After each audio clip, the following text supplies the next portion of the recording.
Caleb Thornton hadn't touched another human being in 6 years. Not a handshake, not a pat on the shoulder, nothing. So when his fingers closed around the frozen wrist of the woman crumpled on his porch, the shock of contact nearly buckled his knees. "She's dead," the boy beside her whispered. "Ma's dead, ain't she?" A pulse. Faint. Stubborn. "Not yet," Caleb growled. "Not on my porch." He didn't know it then, but those 4 words would cost him everything he'd built and give him back everything he'd lost. If you want to know what happens next, subscribe to my channel and stay until the end. Comment your city below. I want to see how far this story travels. The boy had a knife. Caleb saw it before he saw anything else, a rusted blade clutched in a child's white-knuckled fist aimed at his chest. Behind the boy, a woman lay crumpled against the porch railing. A smaller shape pressed against her side, still as death. December wind cut through Caleb's union suit. He'd come outside to escape the nightmare, the same one that had chased him for 6 years. The boy's face. The empty gun. The bullet that couldn't be taken back. Now he stood barefoot on frozen boards, staring at 3 strangers who had no business being alive. "Stay back."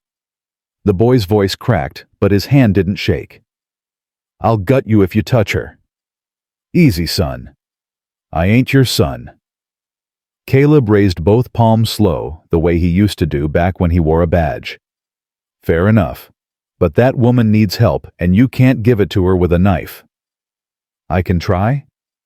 "No, you can't." Caleb took 1 step forward. The boy's blade followed. "What's your name?"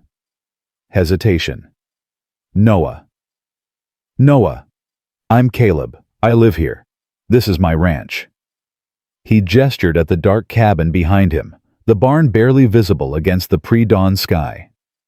"Now I got 2 choices. I can let you stand there waving that pig sticker until your ma freezes solid. Or I can bring all 3 of you inside and maybe keep you alive till morning." Noah's eyes darted to his mother, to the small body pressed against her. "Rosie ain't moving," he whispered. "She stopped shivering an hour ago." Caleb's gut clenched. Stopped shivering meant the body had quit fighting. Meant death was settling in like winter frost. "Then we ain't got time for this." He stepped past the knife, dropped to his knees beside the woman. Her lips were blue. Frost glittered in her hair like scattered diamonds, but her chest rose. Barely. "Ma'am?" He shook her shoulder. "Ma'am, wake up." Her eyes flew open gray as storm clouds, wild as a cornered animal. "The children," she gasped. "Where are—" "Right here. Both of them. But your girl needs warmth. Now." He didn't wait for permission. Scooped the little one up in his arms. God, she weighed nothing like holding a bundle of bird bones wrapped in rags, and headed for the door. "Noah, help your ma inside. Move." The boy obeyed. Caleb heard the woman stumble, heard Noah's grunt as he took her weight on his thin shoulders. Good kid. Stupid, brave, but good. Inside, Caleb kicked a chair toward the wood stove, positioned the girl as close to the heat as he dared. Her face was pale as candle wax. Her fingers had gone past blue to something worse.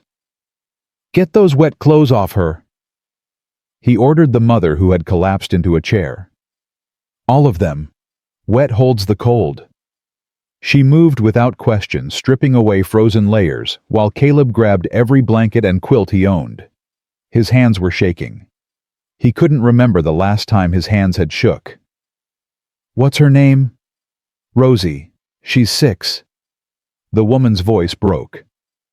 Please, she's all I—" "Rosie." Caleb wrapped the quilts tight, rubbing the girl's small hands between his rough palms. "Rosie, darlin', I need you to wake up.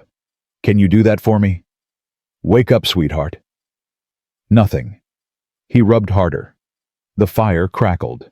Noah stood frozen by the door knife, hanging forgotten at his side. "She's gonna die," the boy said flatly.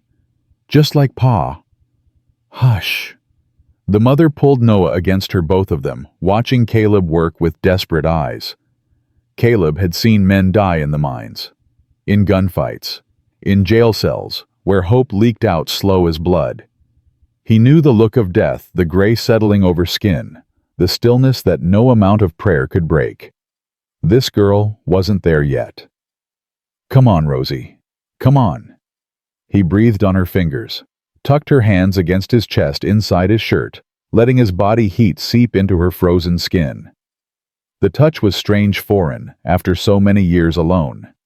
He'd forgotten what another person's skin felt like. Cold. That's what it felt like. Cold and terrifying.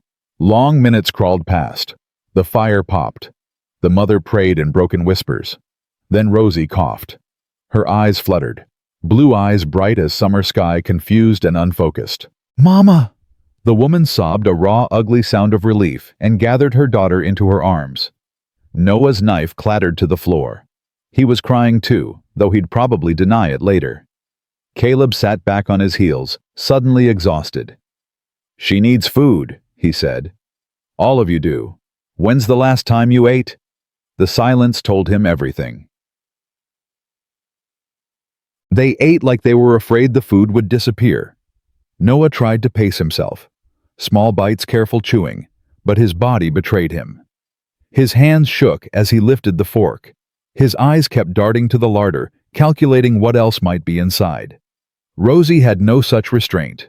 She attacked the bacon with both hands, grease running down her chin, making small sounds of pleasure that shouldn't have affected Caleb as much as they did. The mother barely touched her plate. She watched her children eat something fierce and broken warring behind her gray eyes. "I'm Clara," she said finally. "Clara Jennings. You already met Noah and Rosie." "Caleb Thornton." "Thank you, Mr. Thornton." Her voice steadied with effort. "For our lives." "Don't thank me yet. Sun ain't up."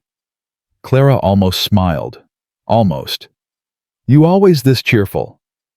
"Mostly I don't talk at all." He refilled Noah's plate without being asked. "Been 8 months since I had a conversation longer than how much for the feed. 8 months. Give or take. Old Ezra from town comes by to shoe the horses sometimes. Otherwise—" He shrugged. "Just me and the animals." "Why?" The question was too direct, too sharp. Caleb felt his walls going up, the same walls he'd spent 6 years building brick by careful brick. "Got my reasons." Clara studied him across the table. She was thin, too thin, but there was steel underneath. Dark blonde hair in a practical braid. Hands rough with work, scarred with stories he didn't want to hear. She reminded him of Catherine. Not in looks, Catherine had been golden, laughing, warm as summer. Clara was winter, storm clouds, and survival. "We came from Colorado," she said, shifting the subject. "Walked most of the way. In December. Stagecoach got us to Cheyenne. After that, the money ran out." "And your husband?" Noah's fork stopped mid-air. Rosie looked up, bacon grease shining on her chin. "Dead." Clara's voice could have cut glass. 6 months ago. Poker game in Denver. Someone didn't like how the cards fell." "I'm sorry." "I'm not." She met his eyes without flinching. "Henry Jennings spent 10 years gambling away everything we had. Our home, our savings, our future. The only thing he ever gave me worth keeping is sitting at this table." Heavy words. True words. Caleb recognized the weight of them, the kind of truth that only came after years of swallowing lies. "Ma," Noah said quietly. "You don't have to." "Yes, I do." Clara touched her son's cheek. "No more secrets, remember. We promised." Noah nodded slowly. Rosie had gone back to eating, oblivious to the tension. Or maybe not oblivious, maybe just hungry enough not to care. "Men came after he died," Noah said, taking over the story. "Said Pa owed money. Took our house, our horses, Ma's wedding ring." "They took everything," Clara added, "except the clothes on our backs. Said if we didn't disappear, they'd sell us to cover the debt." "Sell you? There are men who buy children, Mr. Thornton. I've seen the ledgers. I know the names. Her jaw tightened. That's why they want us back. Not for money, for silence. Caleb's hands curled into fists beneath the table. He knew the type men who operated in shadows, who saw women and children as commodities. He'd arrested a dozen of them back in Dodge City, back when he was someone who arrested people.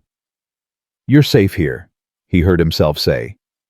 Tonight, at least. Clara's eyebrows rose. Just tonight? There's a loft in the barn, hay for bedding, warmer than it sounds. And tomorrow? Caleb pushed back from the table, suddenly needing distance. Tomorrow we figure out tomorrow. The barn smelled like hay and horses and honest work. Caleb made up pallets in the loft while Clara settled the children. Rosie was asleep before her head touched the blankets, exhaustion finally claiming her. Noah lay rigid eyes tracking Caleb's every move in the lamplight. I know you don't trust me, Caleb said. That's smart. Don't trust anyone you just met. I don't trust anyone at all. Even smarter. Silence stretched between them, filled only by the soft sounds of horses shifting in their stalls below. You got a lot of horses, Noah said finally. 12. I breed them, train them. Caleb adjusted a blanket. The Mustangs mostly. Wild ones from the mountains. You catch wild horses? Catch 'em, gentle 'em, sell 'em to folks who need a good mount. He paused. That bay mare in the end stall? She was half feral when I found her. Took me 3 months just to get a hand on her. Another 2 before she'd take a saddle. Noah sat up slightly, interest flickering behind the wariness. Can I see her tomorrow, I mean? Don't see why not. I'm good with animals. I had a dog back in Denver, before they... Noah's voice caught. Before. Caleb recognized that silence. The kind that came from losing something you loved, and not having words big enough to hold the grief. There's an old dog around here somewhere, he said quietly. Mutt named Biscuit. He mostly sleeps by the stove these days, but he might appreciate some company. Biscuit? He ate a whole pan of 'em when he was a pup. Name stuck. Noah almost smiled. Almost. Clara appeared at the top of the ladder, having tucked Rosie under the blankets. Her eyes moved between her son and Caleb, reading the air between them. Noah, sleep. But, now. The boy lay back, but his eyes stayed open, watching. Clara climbed down the ladder. Caleb followed. They stood in the barn's lower level, surrounded by the warm breath of horses and the creak of old wood settling. He likes you, Clara said softly. He doesn't know me. He knows enough. Noah doesn't talk to strangers. Hasn't since... She stopped. You're different. Different how? I don't know yet. She turned to face him, lamplight catching the sharp angles of her cheekbones, the shadows under her eyes. Why are you helping us, Mr. Thornton? And don't say got my reasons. I've had enough of men with secrets. Caleb was quiet for a long moment. The bay mare nickered softly from her stall. 6 years ago, he said finally, I killed a boy. Clara went still. He was 14, holding up a general store in Dodge City with an old Navy revolver. Caleb's voice roughened. I was sheriff. I told him to drop it. He didn't. I fired. And? Gun was empty, no bullets. He was just scared, trying to get money for his sick mother. Caleb stared at the ground. He died in my arms. Kept asking why I shot him. I didn't have an answer then. Still don't. Silence settled over them, heavy as snowfall. Is that why you're here? Clara asked. Hiding. I don't call it hiding. I call it not hurting anyone else. And if someone finds you, no one's looking. Caleb met her eyes. I'm not important enough to look for. Clara studied him for a long moment. Whatever she saw in his face made something in her expression shift, soften just slightly. I've known bad men, she said quietly. I was married to one. You're not like them. You don't know that. Yes, I do. She moved toward the ladder, then paused. Thank you. For telling me. For trusting me with it. Wasn't trust. Just figured you deserved to know who you're staying with. Same thing. Clara climbed up to the loft. Good night, Mr. Thornton. Ma'am. Caleb stood alone in the darkness for a long time after she disappeared. 3 strangers. 3 lives tangled with his now. He'd spent 6 years building walls around himself, stone by stone, silence by silence. Now a woman and 2 children had appeared on his porch, and those walls felt paper thin. He should send them away at first light, point them toward town, give them enough money to get somewhere safe. But as he walked back to his empty cabin, Caleb knew he wouldn't do any of those things. Dawn broke cold and gray. Caleb was up before the sun as always, but this time something was different. The smell of coffee drifted from his kitchen. The sound of movement footsteps, the clink of dishes filled spaces that had been silent for years. He found Clara at his stove, an apron tied around her waist, biscuits already browning in the pan. Hope you don't mind, she said without turning. Couldn't sleep. Figured I'd make myself useful. How'd you get in? Door was unlocked. He hadn't locked it in 6 years. Hadn't needed to. Caleb sat at the table watching her move around his kitchen with practiced efficiency. She'd found things he'd forgotten. He owned a sugar bowl, a butter dish, a cast iron skillet he hadn't touched since Catherine died. Kid still asleep. Rosie is. Noah went to check on the horses. Said the bay mare looked restless. That's Sadie. She foaled last month, gets nervous when strangers are around. Clara set a plate in front of him. Bacon biscuits, eggs fried in butter. The first meal someone else had cooked for him in 7 years. Eat, she said. I didn't poison it. Comforting. Was that a smile on her face, gone before he could be sure? The door banged open. Noah stood in the entrance, face pale. Riders coming. 4 of them. Coming fast. Caleb was on his feet instantly. How far? Maybe 10 minutes. Get your mother and sister. Hide in the back stall, the one behind the hay bales. Don't come out till I say. But, now Noah. The boy ran. Clara grabbed his arm as he passed. Who are they? Don't know, might be nothing. You don't believe that? No, he didn't. Go with Noah. Keep Rosie quiet. Clara's jaw tightened, but she went. Caleb watched them disappear toward the barn, then stepped onto the porch. The riders emerged from the tree line, 4 men trail-worn and hard-eyed. The leader wore a badge that caught the morning light. Morning, he called, pulling up his horse in a cloud of dust. You, Caleb Thornton. Who's asking? Marshal Jeb Garrett. The man dismounted with a creak of leather. He was big, thick-necked, and broad-shouldered with small eyes that missed nothing. Looking for a woman. Clara Jennings. Her and 2 kids. They've been through here. Caleb leaned against the porch railing, keeping his voice easy. That's a long way to ride for a woman. She's wanted for theft. Stole property from her late husband's creditors. What kind of property? Garrett's smile didn't reach his eyes. The kind that ain't your business. Well, Marshal, this is my land. That makes most things on it my business. The other riders shifted in their saddles. They had the look of bounty hunters' guns worn from use eyes calculating the odds. You seen her or not? Garrett pressed. Nope, can't say I have. Mind if we look around? Actually, I do. Garrett's hand drifted toward his holster. That ain't a request. And this is private property. Caleb descended the porch steps, slow and deliberate. You got a warrant? Don't need one. Not for a fugitive. Don't see any fugitive. Just see 4 men trespassing. The marshal dismounted, boots hitting the ground hard. He was taller than Caleb, broader, clearly used to intimidation. Look, friend. Hand over the woman and her brats, and we'll be on our way. Nobody gets hurt. I told you, ain't nobody here. Then you won't mind us checking that barn. Garrett started forward.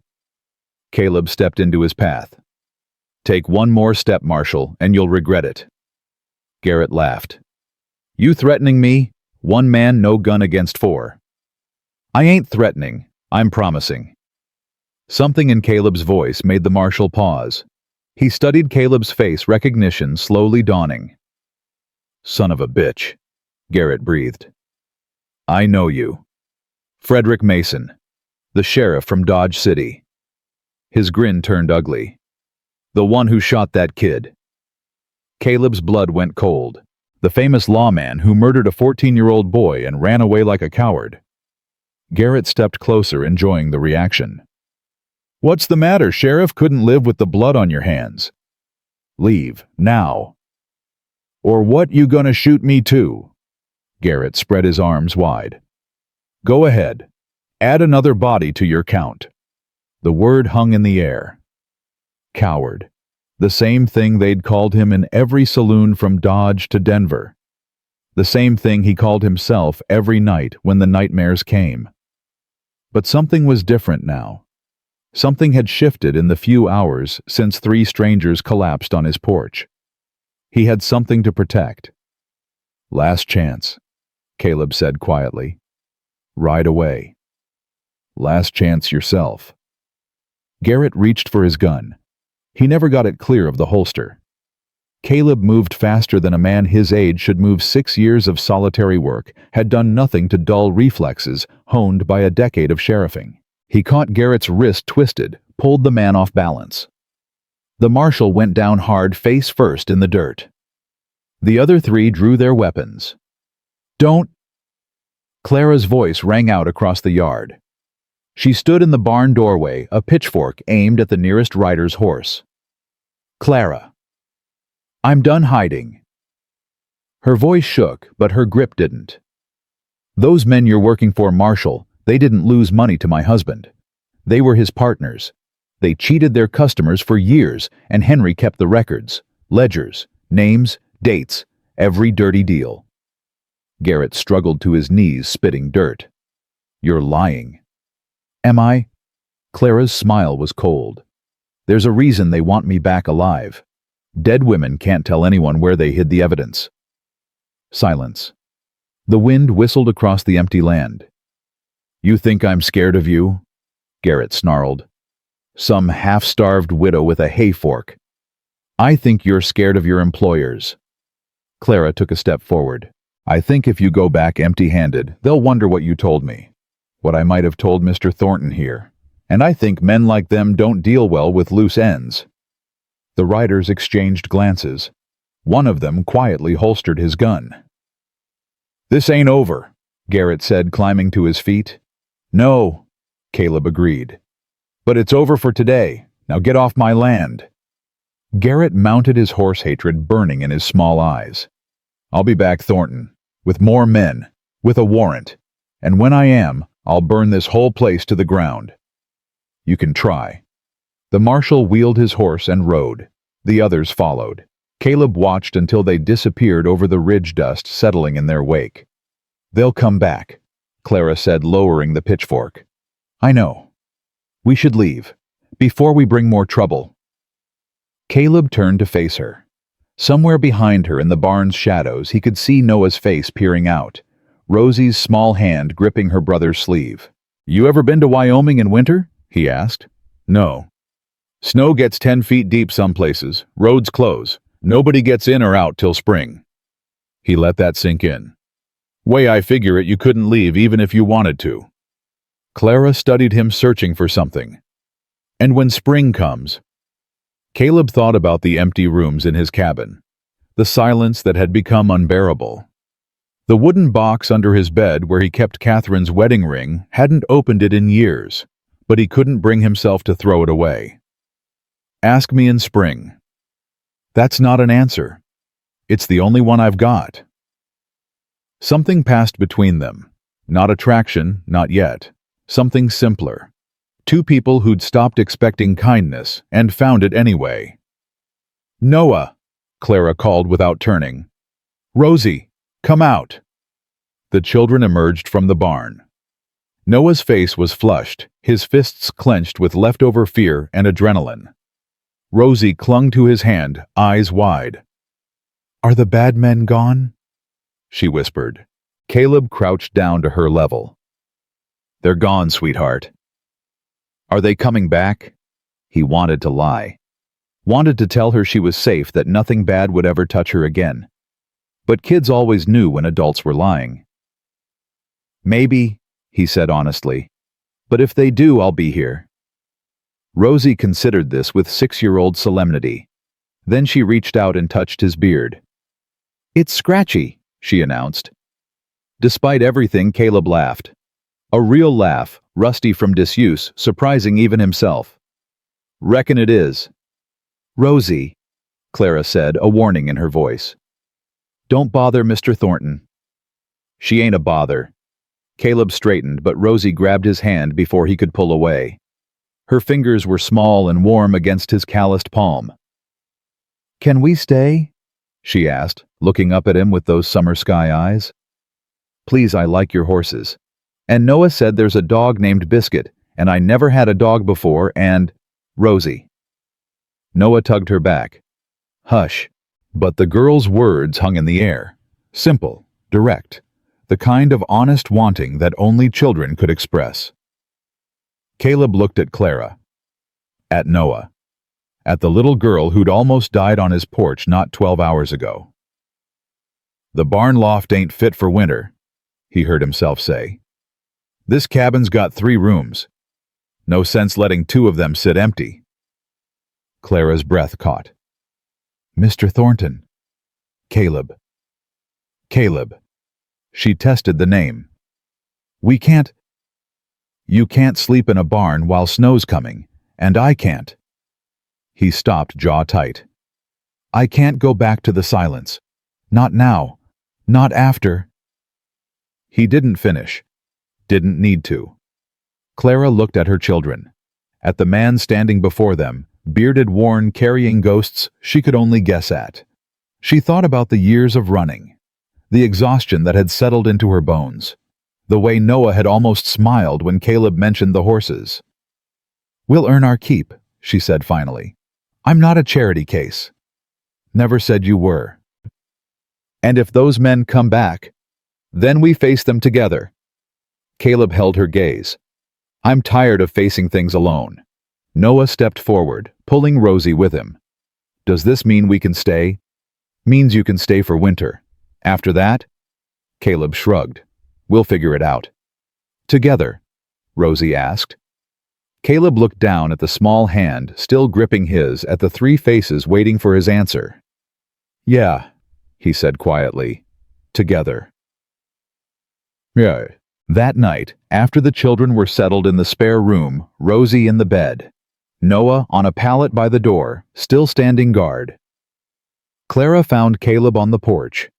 Stars scattered across the sky like spilled salt.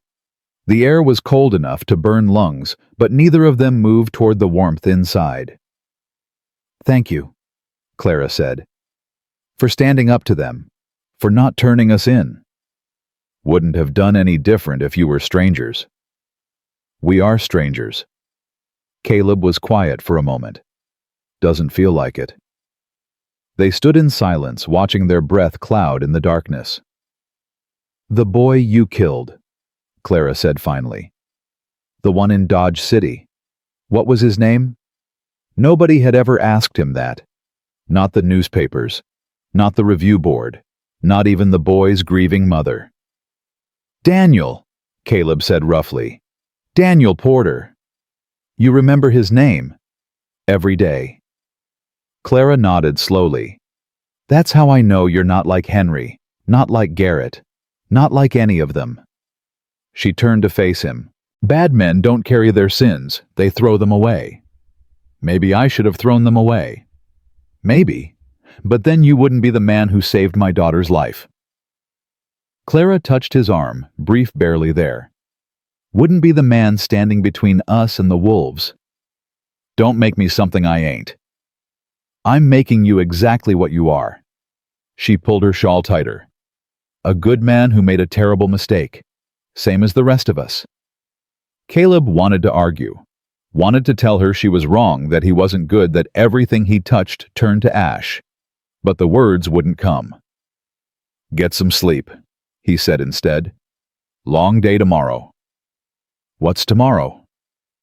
Caleb looked out at the darkness, at the barn, the horses, the land he'd spent 6 years tending alone. "Tomorrow," he said, "we start building." Building what? He didn't answer, didn't know how. But somewhere in his chest, in the hollow place where hope used to live, something stirred. Small, fragile, dangerous. It felt impossibly like a beginning. The first nail went in crooked. Noah stared at it, frustration burning in his eyes. "I can't do it." "Try again." Caleb handed him another nail. "Hold it steady. Let the hammer do the work." "That's what you said last time. And I'll say it again until you get it right." 3 days had passed since the marshal's visit. 3 days of waiting for the other shoe to drop. But the road stayed empty, and slowly, carefully, they'd begun to settle into something like routine. Clara took over the kitchen. Noah helped with the horses. Rosie followed Caleb everywhere, chattering about everything and nothing, her small hand finding his whenever she got the chance. And now in the workshop behind the barn, Caleb was teaching Noah to build. The boy positioned the nail, raised the hammer, swung. The nail bent sideways. "Damn it!" "Language." "You say worse." "I'm old. I've earned it." Noah almost smiled. Almost. He'd been doing that more often, letting his guard down in small moments, then catching himself and pulling back. "Why are we building a room anyway?"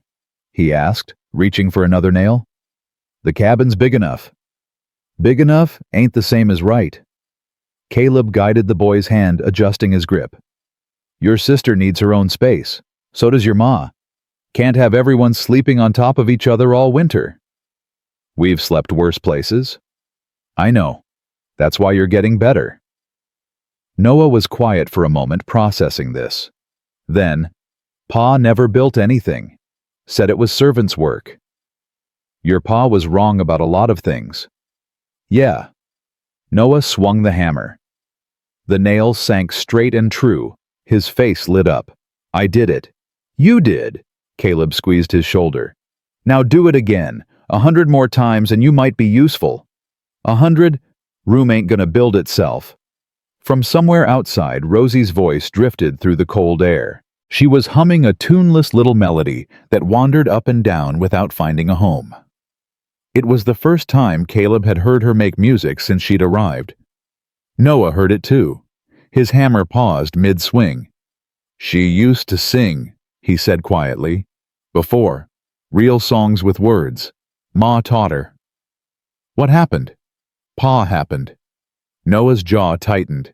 "Said it was annoying. Said if she didn't shut up, he'd give her something to cry about." Caleb's hands curled into fists. "And she shut up." Noah drove another nail home, harder than necessary. "Hasn't sung since.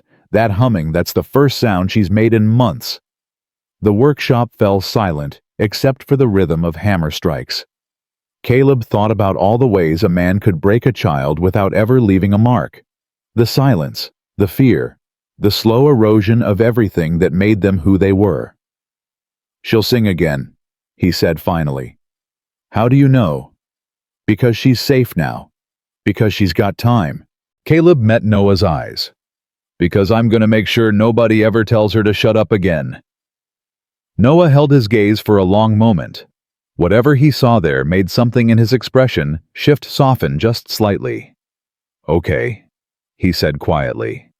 "Okay. Okay. I believe you." It wasn't much. A single word. But from a boy who'd spent 10 years learning not to trust anyone, it meant everything. They worked in silence after that, the sound of hammers filling the space where words weren't needed. Clara found them an hour later, Rosie trailing behind her like a small shadow. "We need supplies," she announced. "Flour, salt, coffee, a few other things. Make a list. I'll ride into town tomorrow." "We should all go." Caleb's hammer stopped mid-swing. "That ain't a good idea." "Why not?"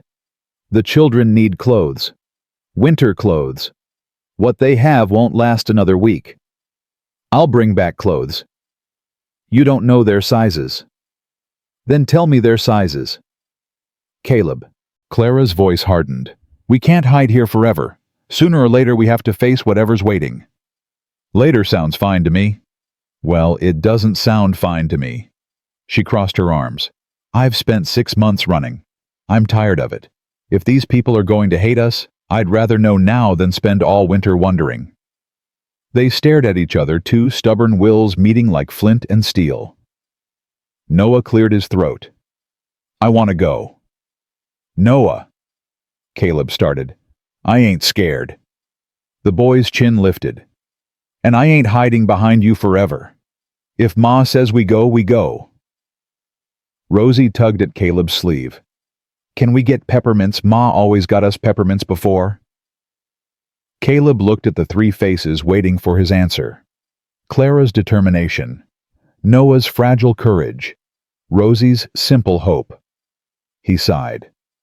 Fine, tomorrow. But we stay together and we don't linger. Clara's expression softened. Thank you. Don't thank me yet. Town's got a long memory and a short temper. He wasn't wrong. They rode in the next morning, all four of them crammed into Caleb's wagon. The road to Silver Creek wound through frozen hills and stands of bare-branched cottonwoods. Rosie sat between Clara and Noah, wrapped in every blanket they owned, humming that same wandering melody. The town appeared over the last rise, a scatter of buildings huddled together against the cold. General store, blacksmith, church with a crooked steeple, a saloon with horses tied outside despite the early hour. Caleb pulled up in front of Harwell's general store. Stay close, he said. Get what you need, nothing more. Yes, sir, Noah muttered, but there was no real bite in it. They climbed down from the wagon. Rosie immediately pressed her face against the store window, eyes wide at the display of goods inside. Look, Mama, dolls. We're not here for dolls, sweetheart. But maybe next time. Clara took her daughter's hand. Come on. The bell above the door jangled as they entered. The store was warm, smelling of coffee beans and tobacco and dried herbs. A woman stood behind the counter, thin, sharp-featured, with steel-gray hair pulled back in a severe bun. Her eyes found Caleb first, narrowed, moved to Clara and the children. Mr. Thornton, she said. Her voice could have frozen water. Didn't expect to see you in town. Mrs. Whitaker, need some supplies. I can see that. Pearl Whitaker's gaze lingered on Clara. And who might this be? None of your concern. Everything in this town is my concern. Pearl came around the counter, moving closer. I'm on the church committee, Mr. Thornton. We take an interest in moral matters. Clara stepped forward, putting herself between Pearl and the children. I'm Clara Jennings. These are my children Noah and Rosie. We're staying with Mr. Thornton for the winter. Staying with him? Pearl's eyebrows rose. An unmarried woman with children. Is that a problem? It might be, depending. Depending on what? Pearl smiled. It didn't reach her eyes. Depending on what kind of woman you are, Mrs. Jennings. Caleb's hand closed around Clara's arm. We don't need to explain ourselves to anyone. Don't you? Pearl turned that cold smile on him. The town's been talking, Mr. Thornton. Ever since that marshal came through asking questions. People are wondering what kind of man shelters fugitives. We're not fugitives, Noah said hotly. We haven't done anything wrong. That's not what the marshal said. The marshal's a liar. Noah. Clara's voice carried a warning, but Pearl had already shifted her attention to the boy, studying him with predatory interest. Spirited child. Gets that from his father, I assume.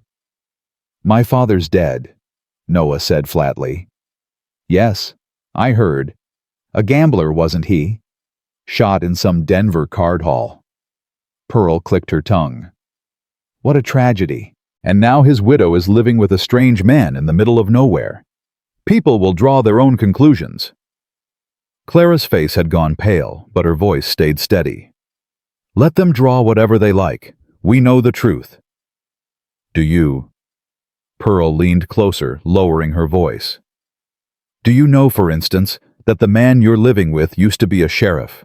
That he killed a 14-year-old boy in cold blood? The words hit like bullets. Clara didn't flinch, but Caleb saw her hand tighten on Rosie's shoulder. I know, she said quietly. Pearl blinked clearly, expecting a different reaction. And you still?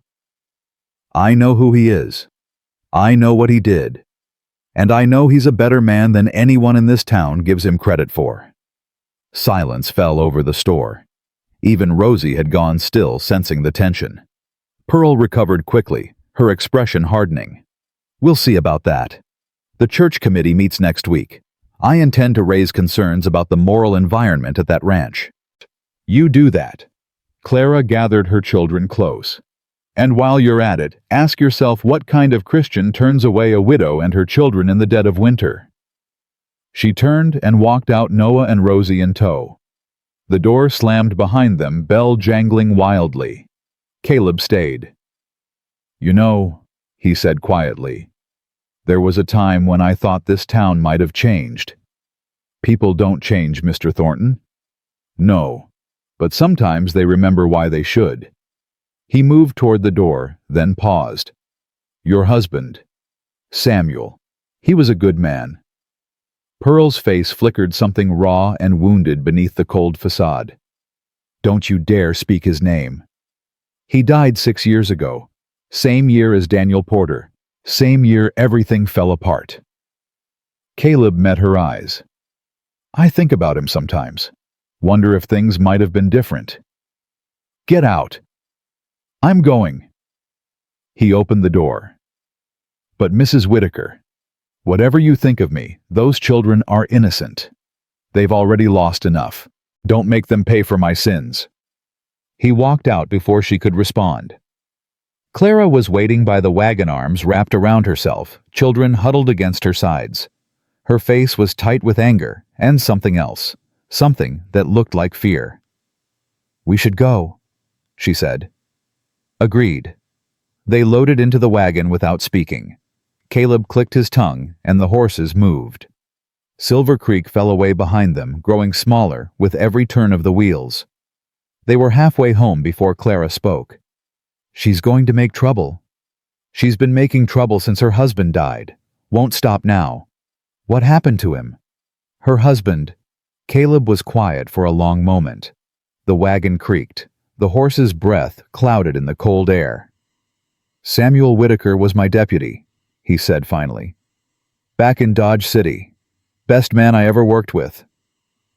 Clara turned to look at him. What happened? The day Daniel Porter died, the boy I shot, Samuel, was with me. He tried to talk the kid down first. When it went bad, Caleb's jaw tightened.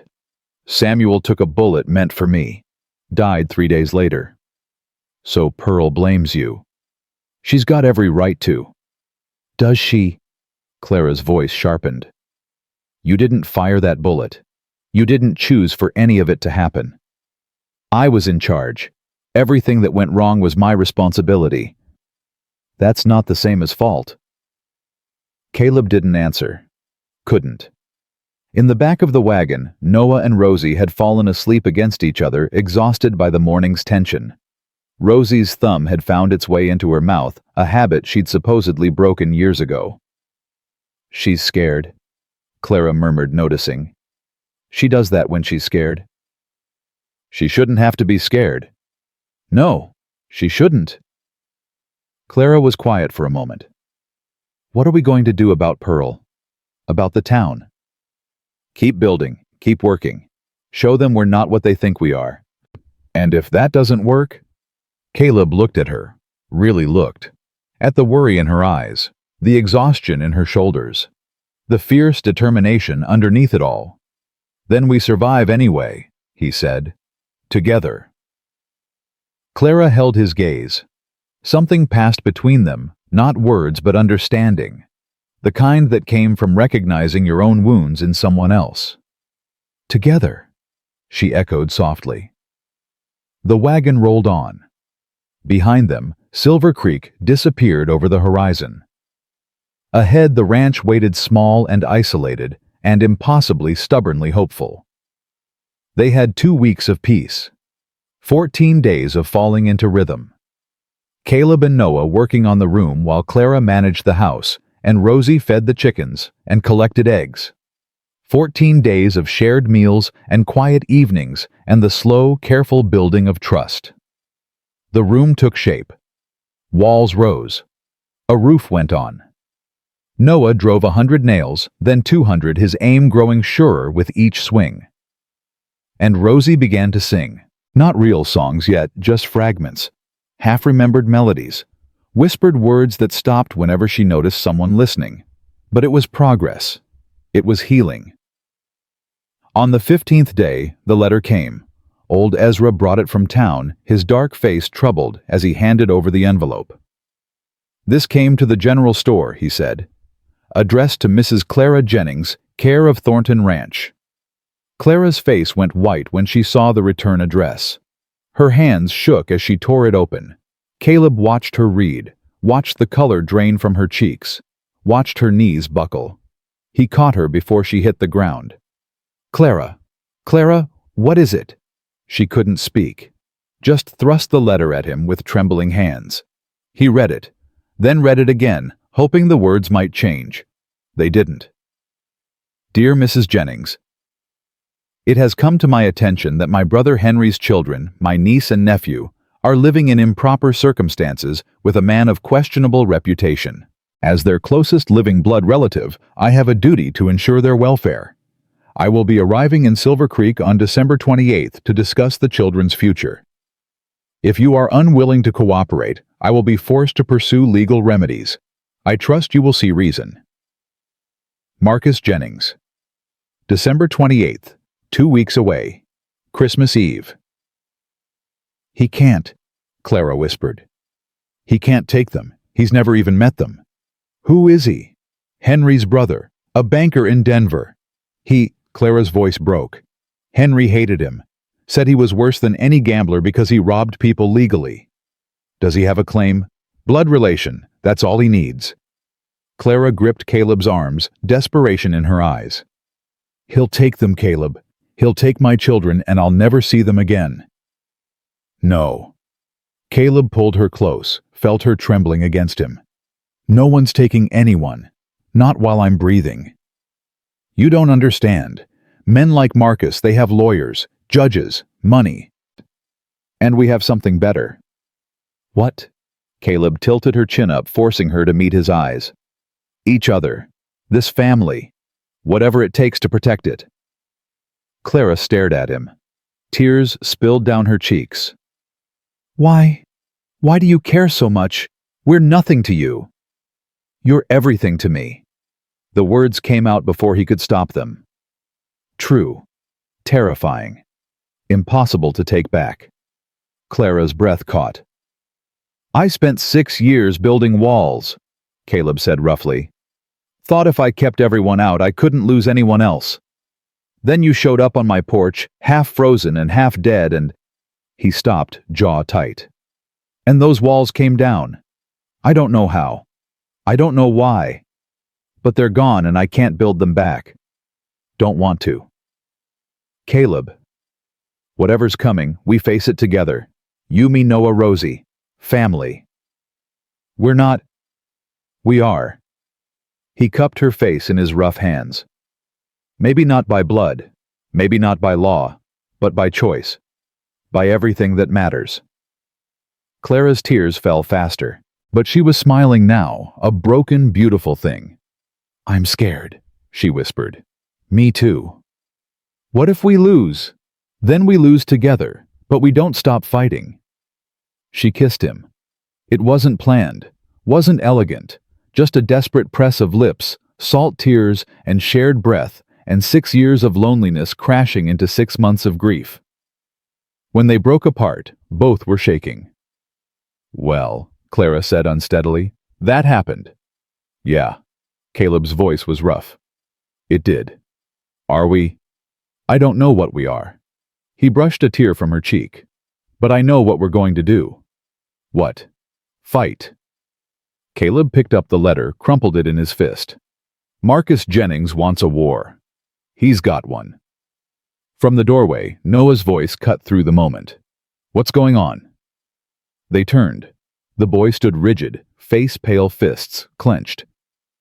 Who's coming to take us? Clara moved toward him. Noah. I heard you. Someone's coming. Who? Your uncle, Marcus. Noah's face twisted. I don't have an uncle. I've got Ma. I've got Rosie. I've got... He stopped looking at Caleb. I've got you. That's all I need. Caleb crossed the room in 3 strides and dropped to one knee in front of the boy. Listen to me, Noah. Nobody's taking you anywhere. Not your uncle, not the marshal, not anyone. You promise. I promise. Pa used to promise things. Noah's voice cracked. He always broke them. I ain't your pa. Caleb gripped the boy's shoulders. I keep my promises, every single one. You understand. Noah searched his face, looking for lies, for weakness, for the cracks that all adults eventually showed. He didn't find any. Okay, he said finally. Small voice, huge trust. Okay. Outside, Rosie had appeared at the window, pressing her nose against the glass. She was humming again that same wandering melody, but now there were words. Soft, barely audible, but there. Safe, she sang. We're safe here. Safe. Caleb looked at Clara, at Noah, at the little girl making up songs about safety. 2 weeks until Marcus Jennings arrived. 2 weeks to prepare for a battle they might not win. But for the first time in 6 years, Caleb felt something other than fear. He felt ready. The blizzard hit on December 23rd. Caleb saw it coming, had been watching the sky for days, reading the signs the way his father had taught him. The strange warmth before the cold. The way the horses grew restless. The pressure building behind his eyes like a warning.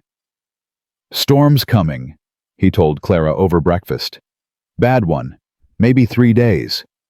3 days? Could be longer. We need to prepare.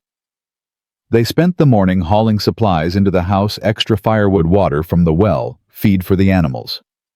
Noah worked alongside Caleb without complaint, his thin arms straining under loads too heavy for a boy his age. You don't have to prove anything, Caleb told him. I ain't proving nothing, just doing my share. Stubborn kid, reminded Caleb of himself at that age. By noon, the wind had picked up. By evening, the world had disappeared into a wall of white. They huddled together in the main room, fire roaring in the hearth, listening to the storm howl like something alive. Rosie pressed against Clara's side, eyes wide at every gust that shook the windows. It's just wind, sweetheart, Clara murmured. Can't hurt us in here. It sounds angry. Wind don't have feelings, Noah said. But he moved closer to the fire anyway. Caleb sat in his chair by the hearth, whittling a small figure from pine. His hands needed something to do, always had. Idle hands led to idle thoughts, and idle thoughts led to dark places. What are you making? Rosie asked, peering at the wood. Horse. For who? Don't know yet, just making it. Rosie considered this. Can I have it when you're done? Rosie, Clara warned. Don't ask for things. It's fine. Caleb held up the half-formed figure. It'll be yours, soon as it's finished. Rosie's face lit up. She reached out and touched the rough wood with one finger, gentle as a prayer.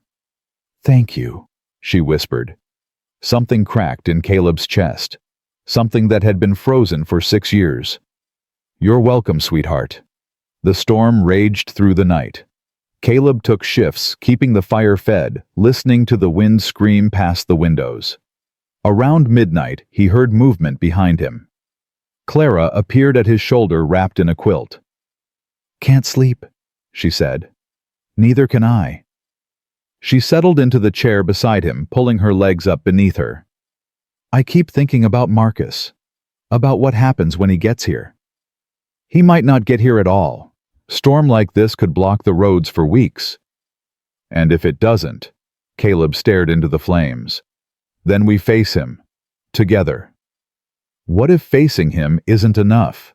It'll have to be. Clara was quiet for a long moment.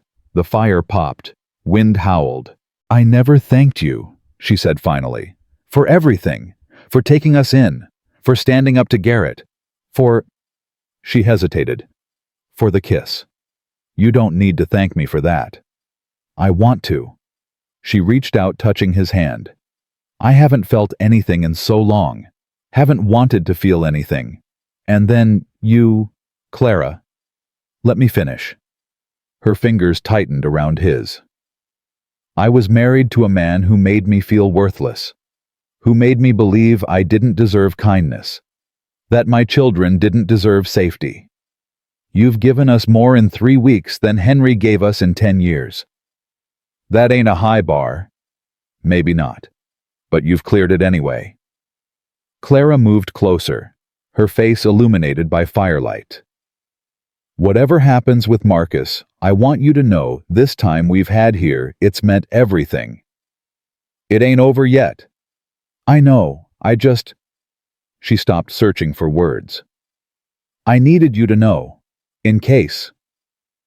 In case what? In case I don't get another chance to say it. The words hung between them, heavy with everything unspoken. Caleb turned his hand over, laced his fingers with hers. You'll get another chance, he said roughly. 100 more. 1,000. I ain't letting you go that easy. Clara smiled, a real smile, the first he'd seen, that reached her eyes. Promise? Promise. They sat together until dawn, watching the fire burn down and build back up again. Not talking, not needing to, just existing in the same space, two broken people finding something whole between them. The storm lasted 2 days. On the morning of December 25th, the world fell silent. Caleb woke to a stillness so complete it felt like being underwater. No wind, no snow, just white everywhere, burying the ranch under 3 feet of frozen quiet. It's Christmas, Rosie announced at breakfast, as if anyone might have forgotten. Is it? Caleb feigned surprise. Didn't even notice. We don't have a tree. Trees are outside, under all that snow. But it's Christmas. Rosie's lower lip trembled. We always had a tree before, even when Papa was angry. Caleb exchanged a glance with Clara. Her expression was carefully neutral, but her eyes held a plea. Well, he said slowly. Can't have Christmas without a tree. Noah, get your coat. What? Why? We're going tree hunting. Noah's face flickered surprise, suspicion, then something that looked almost like excitement. In all that snow? Snow never killed nobody who was dressed proper. Come on. They waded out into the white world, snow up to their waists in places. Caleb broke trail while Noah followed, and behind them came Clara and Rosie, bundled so thick they looked like walking quilts.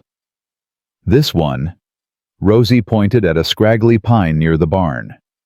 This one's perfect. That's a twig with pretensions, Noah said. It's beautiful. It's 3 feet tall. So am I. Caleb laughed, a sound that surprised him. He couldn't remember the last time he'd laughed on Christmas. The lady has spoken, he said. This one it is.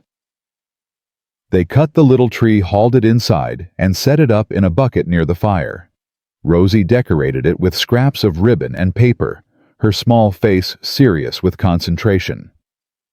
We need a star, she announced. For the top. Don't have a star. Can you make one? Caleb looked at the whittling knife in his hand. At the girl looking up at him with those summer sky eyes. I can try.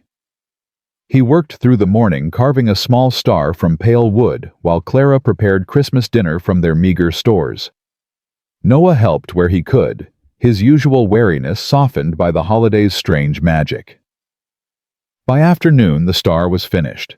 Caleb lifted Rosie up so she could place it on top of the little tree. "It's perfect," she breathed. "The most perfect star in the whole world. It's just wood. It's magic." She turned in his arms, small hands framing his bearded face. "You're magic, Caleb." His throat tightened. "I ain't magic, sweetheart. Just a man." "You're our magic man." Rosie kissed his cheek, a quick, shy press of lips. "Merry Christmas." Caleb couldn't speak, couldn't breathe, just held the little girl close and let something he'd thought was dead stir back to life. Across the room, Clara watched with tears streaming down her face. Noah stood beside her, trying to look unaffected and failing miserably. "Merry Christmas," Clara whispered. It was. Despite everything, the storm, the threats, the darkness waiting beyond their walls, it was the merriest Christmas Caleb had known in 6 years. But happiness, he'd learned, was always the prelude to loss. The knock came at dusk. 3 sharp raps on the door, cutting through the quiet like gunshots. Everyone froze. Rosie's hand tightened on Caleb's sleeve. Noah moved instinctively toward his mother. "Stay here," Caleb said quietly. "Caleb, stay here." He crossed to the door, acutely aware that his gun was still locked in the box under his bed. He'd promised himself he'd never touch it again. Now he wondered if that promise was about to get someone killed. He opened the door. A man stood on the porch snow, dusting the shoulders of an expensive coat. He was tall, well-groomed, with the soft hands and sharp eyes of someone who'd never worked an honest day in his life. "Mr. Thornton." The man smiled. It didn't reach his eyes. "I'm Marcus Jennings. I believe you have something that belongs to me." Caleb's blood turned to ice. "The children ain't property. They don't belong to anyone." "A matter of legal interpretation." Marcus peered past him into the cabin. "Ah, there they are. Noah, Rosie. Come say hello to your uncle." Neither child moved. "They don't want to say hello," Caleb said flatly. "What they want is irrelevant. I'm their closest blood relative. I have rights." "You have nothing. You've never met them, never sent a letter, never showed any interest at all until I learned they were living in sin with a man who murdered a child." Marcus's smile turned cruel. "Yes, I can imagine how that looks to a judge." Clara appeared at Caleb's shoulder. "How did you get through the storm?" "Money, Mrs. Jennings. It opens roads that seem closed to ordinary people." Marcus tipped his hat. "You're looking well, considering." "Get off my property," Caleb growled. "Your property. Yes. About that." Marcus produced a folded document from his coat. "I've done some research, Mr. Thornton. Or should I say, Sheriff Mason. The papers back east were quite thorough in their coverage of the Dodge City incident.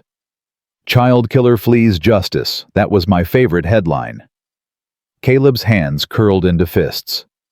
"I wonder what the people of Silver Creek would think if they knew the full story. The way you shot that boy point blank. The way you ran instead of facing trial." "There was no trial because there was no crime." "That's not what the newspapers said." "Newspapers lie." "Do they?" Marcus tucked the document away. "Here's what's going to happen. You're going to step aside. Clara and the children are going to come with me. And this unpleasant situation will resolve itself quietly. And if we don't, then I'll have no choice but to pursue legal action, custody proceedings, character witnesses, public testimony about your history." Marcus's eyes glittered. Imagine little Rosie on the witness stand being asked if she feels safe with the man who killed a child her brother's age. Rosie whimpered. Noah stepped in front of her, fists raised. "Leave us alone." "Noah." Marcus's voice was patient, condescending. "I'm trying to help you. This man, this murderer, has deceived your mother. He's using her. Using all of you. I'm offering you a real home, a future. This is our home. A cabin in the wilderness with a wanted fugitive. That's not a home. That's a hideout. He ain't wanted, Noah shot back. And he ain't a fugitive. He's more of a man than you'll ever be. Marcus's expression flickered annoyance breaking through the smooth facade. Children rarely know what's best for them. That's why adults make these decisions. He turned to Clara. Mrs. Jennings, be reasonable. Come with me now, and this stays private. Force my hand and everything becomes public.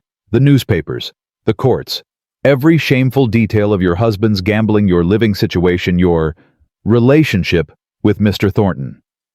Clara's face had gone white, but her voice stayed steady. You think I care about shame, about what newspapers print?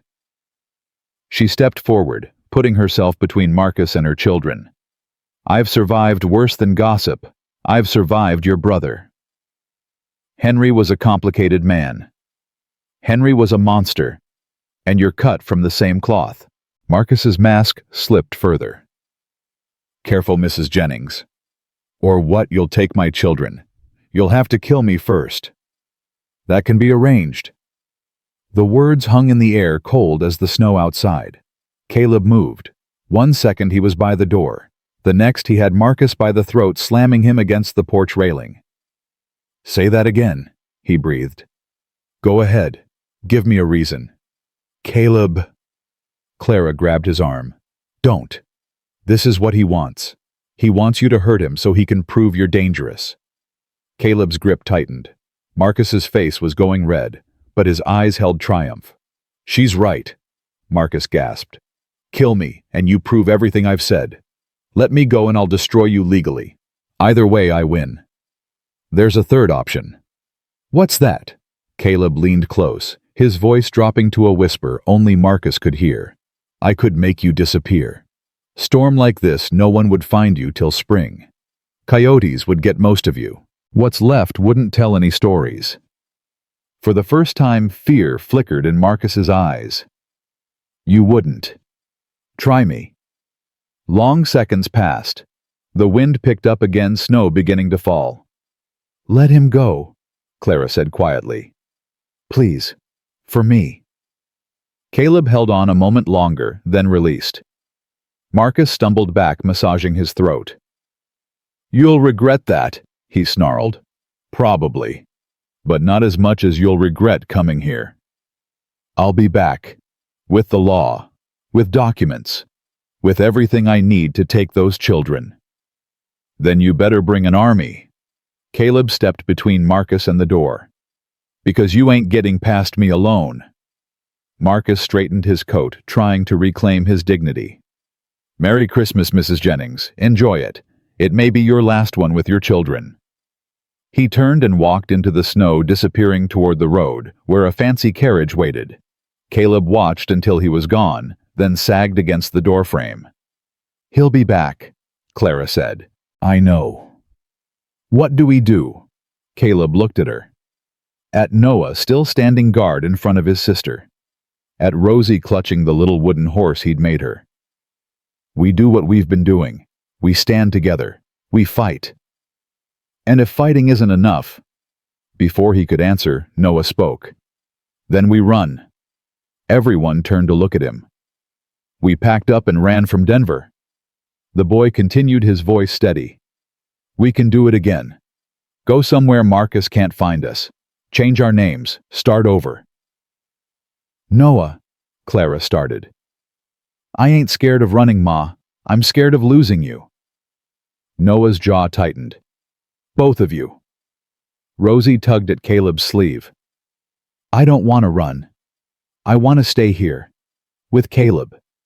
With Biscuit. With my tree. I know, sweetheart.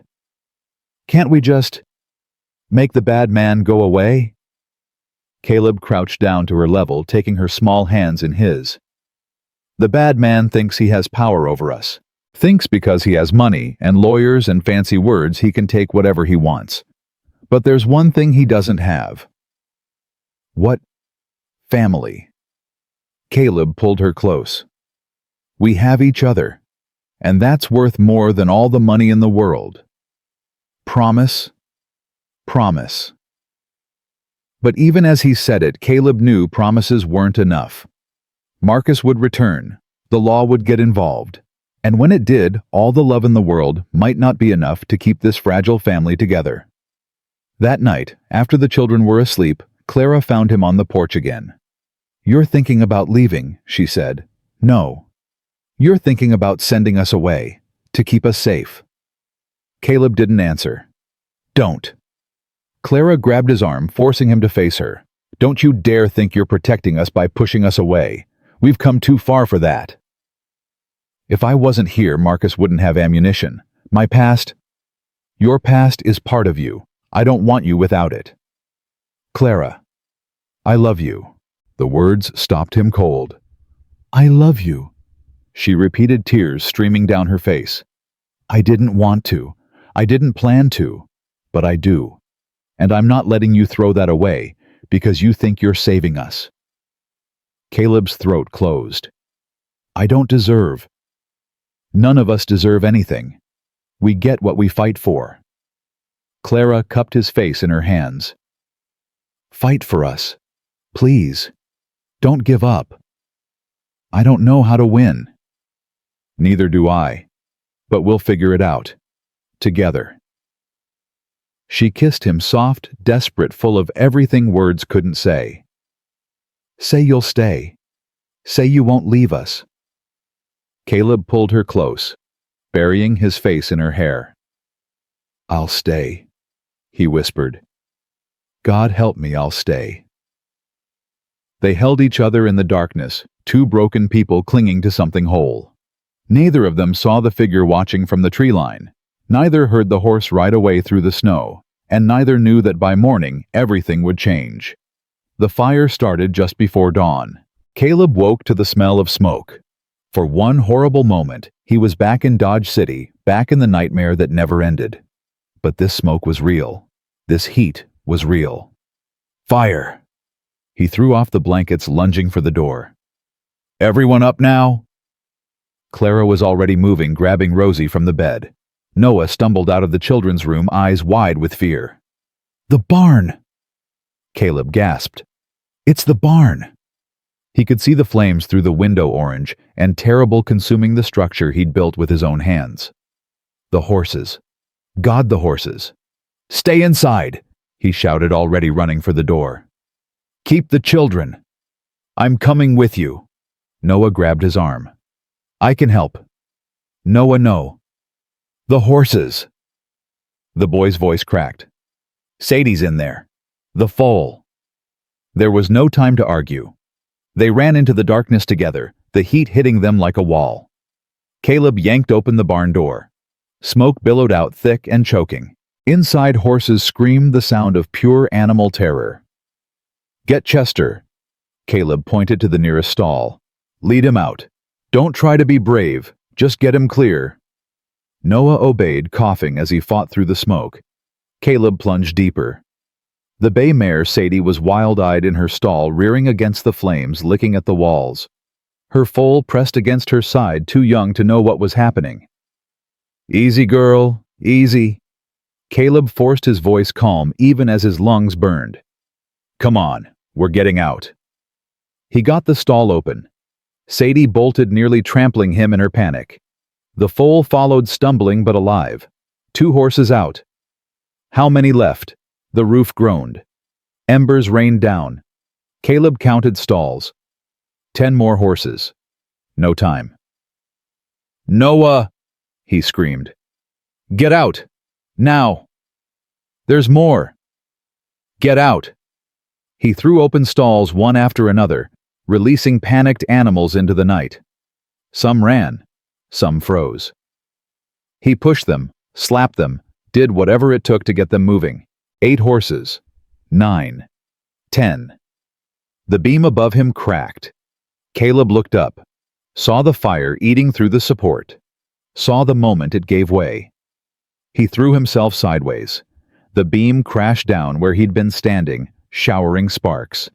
The impact knocked him off his feet. For a moment, everything went white. Then hands grabbed him, pulled him. Noah's face swam into focus, streaked with soot and tears. "Come on!" the boy screamed. "Get up!" Caleb couldn't feel his legs, couldn't feel anything except the heat and the smoke and the boy's hands dragging him toward the door. "Leave me." "No. Noah. I ain't leaving you." The boy's voice broke. "You promised. You promised you'd stay." Caleb looked up at the burning roof, at the child pulling him toward safety. And something inside him, something that had wanted to die for 6 years, decided to live. He grabbed Noah's arm, pushed himself up. Together they stumbled out of the barn just as the roof collapsed behind them. They fell in the snow, gasping, coughing. Clara reached them seconds later, pulling them both into her arms. "Are you hurt? Oh God, are you—" "We're okay," Caleb managed. "We're okay." But the barn was gone, consumed by flames that lit up the night like hellfire. And standing at the edge of the property, barely visible in the flickering light, was a man on horseback, watching. Marshal Garrett.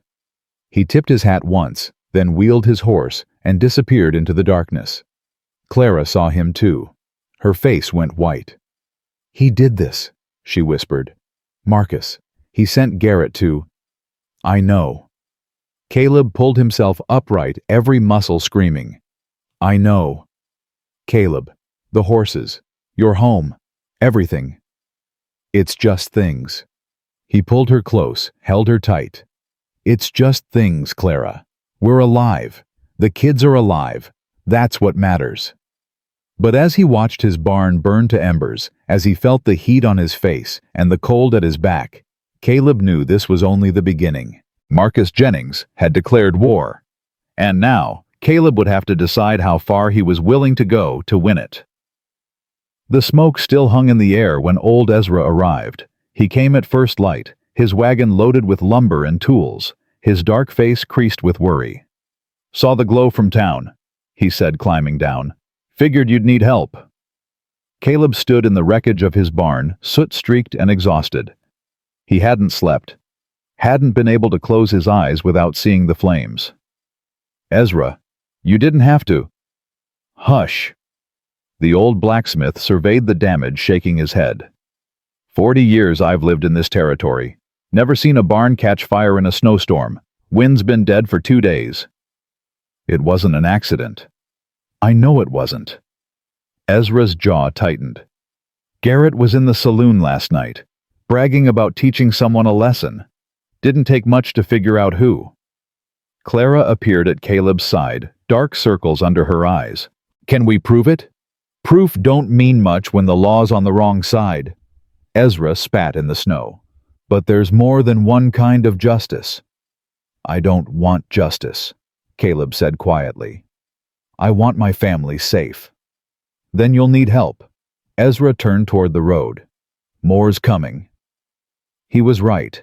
Within the hour, 3 more wagons arrived. Joseph Whitfield, the rancher from the North Valley. Margaret Hayes, the widow who ran the boarding house. Thomas Guthrie, a man Caleb barely knew but recognized from church. They came with lumber, with nails, with food and blankets, and the simple, stubborn determination of people who'd had enough. "What is this?" Clara whispered, watching them unload. "This is community," Ezra said. "The real kind, not the Pearl Whitakers of the world sitting in judgment. The folks who show up when showing up cost something." Joseph approached Caleb, hand extended. "You probably don't remember me." "Should I?" "Silverton, 1869. Joseph's grip was firm. "You pulled me out of that mine, carried me half a mile with a broken leg." Caleb's breath caught. "Joseph, my God, I thought I was dead? Almost was. Would have been if not for you." Joseph looked at the burned barn. "Reckon it's time I returned the favor." By noon, they had cleared the debris. By evening, new posts were rising from the ashes.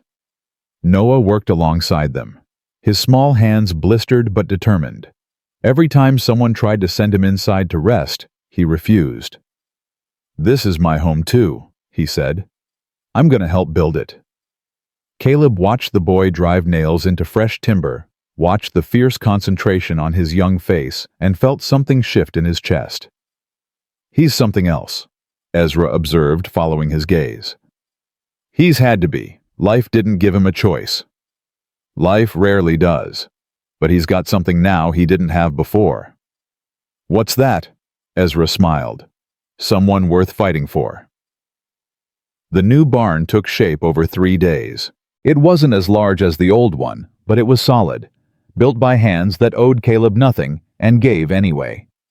On the third night, as the last volunteers packed up their tools, Reverend Phillips arrived.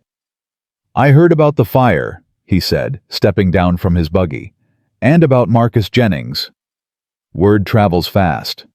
It does when people care." Phillips looked at the new barn at the family huddled together on the porch. "I've come with news, some good, some not. Start with the bad. Marcus has filed a petition with the territorial court. Custody hearing's been scheduled for January 3rd, 1 week from now." Clara's hand found Caleb's. Her grip was ice cold. "And the good news," Caleb managed. "Judge Solomon Crane has been assigned to the case." Phillips allowed himself a small smile. "He's fair, Caleb. One of the few truly fair men I know. He won't be swayed by money or reputation. Will he be swayed by truth? If anyone will, it's him." Phillips hesitated. "But there's something else, something that could help your case considerably." "What?" "Marriage." The Reverend looked between Caleb and Clara. "A widow living with an unmarried man, that's ammunition for Marcus. But a married couple providing a stable home for children." He shrugged. "It changes the narrative." Clara's face had gone pale. "You're saying we should marry, just to win a court case. I'm saying you should consider all your options." Phillips's voice was gentle. "I've seen how you look at each other, how you are with those children. This wouldn't be a marriage of convenience. It would be making official what's already true." Silence fell. The evening wind stirred the snow. "I'll think about it," Clara said finally. "We'll think about it." Phillips nodded. "That's all I ask. I'll be at the church tomorrow if you need me." He left. The wagon disappeared down the road, swallowed by the gathering dusk. Caleb and Clara stood alone on the porch, the weight of impossible decisions pressing down on them. "He's right," Caleb said quietly. "About which part?" "All of it." He turned to face her. "Clara, I know this isn't how either of us imagined, but he's right. Marriage would protect you, protect the children." "I don't want to marry you to protect anyone." "Then why would you marry me?" Clara looked at him. Really looked. At the man who'd taken in strangers on a frozen night, who'd stood against marshals and millionaires, who'd run into a burning barn to save horses and nearly died letting a boy pull him out. "Because I love you," she said. "Because you're the best man I've ever known. Because when I imagine the rest of my life, I can't imagine it without you in it."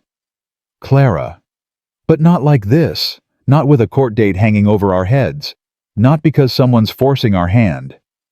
Her voice cracked. "If you ask me to marry you, I need it to be real. I need it to be because you want me, not because you're trying to save us." Caleb was quiet for a long moment. The wind picked up, sending snow swirling around them. Then he dropped to one knee. "Caleb, what are you?" "Hush, let me do this right." He took her hand, his rough fingers trembling against her skin. "Clara Jennings, I've spent 6 years hiding from the world, hiding from myself. Then you showed up on my porch half dead and full of fight, and everything changed. You don't have to. I want to. I need to." He looked up at her firelight from the window, catching the tears in his eyes. "I love you. I love your strength and your stubbornness, and the way you hum when you're cooking. I love how you hold your children like they're the only things that matter. I love that you saw who I was, what I'd done, and stayed anyway." Clara's tears were falling now, freezing on her cheeks. "Marry me," Caleb said. "Not for the court, not for the town, for us, Because I can't imagine waking up tomorrow without knowing you'll be there. Because I want to spend whatever time I have left making you happy. Yes. Yes. Yes, you impossible man. Clara pulled him to his feet, laughing through her tears. Yes, I'll marry you. Yes, I love you. Yes to all of it. He kissed her. Right there on the porch with snow falling around them and the children watching through the window. It wasn't elegant, wasn't planned. But it was real, the most real thing either of them had felt in years. When they broke apart, Rosie's face was pressed against the glass, eyes wide. "Mama's kissing Caleb," she announced loudly. "They're getting married," Noah said beside her. His voice was trying for casual and failing. "I heard them." "Married?" Rosie's squeal could probably be heard in town. "Does that mean Caleb's gonna be our papa?" Clara looked at Caleb. Caleb looked at Clara. "Would that be okay with you?" he asked the children through the window. Noah opened the door, his face serious. "You're already our pa, has been for weeks. This just makes it official." "And I get to wear a pretty dress," Rosie demanded. "The prettiest dress we can find," Clara promised. "Then yes." Rosie threw herself at Caleb's legs, nearly knocking him over. "Yes, yes, yes." For one perfect moment, everything was right. The fear and uncertainty faded, replaced by something warm and solid and true. Then Noah spoke again, his voice quiet. "What about Uncle Marcus?" The warmth evaporated.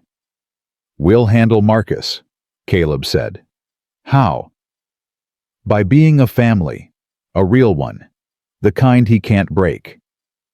Noah considered this. "What if that's not enough? Then we'll find something that is."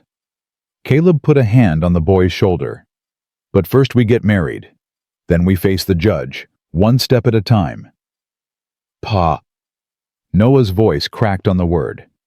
"I'm scared." "Me too, son. Me too." Caleb pulled the boy close. But scared people can still be brave.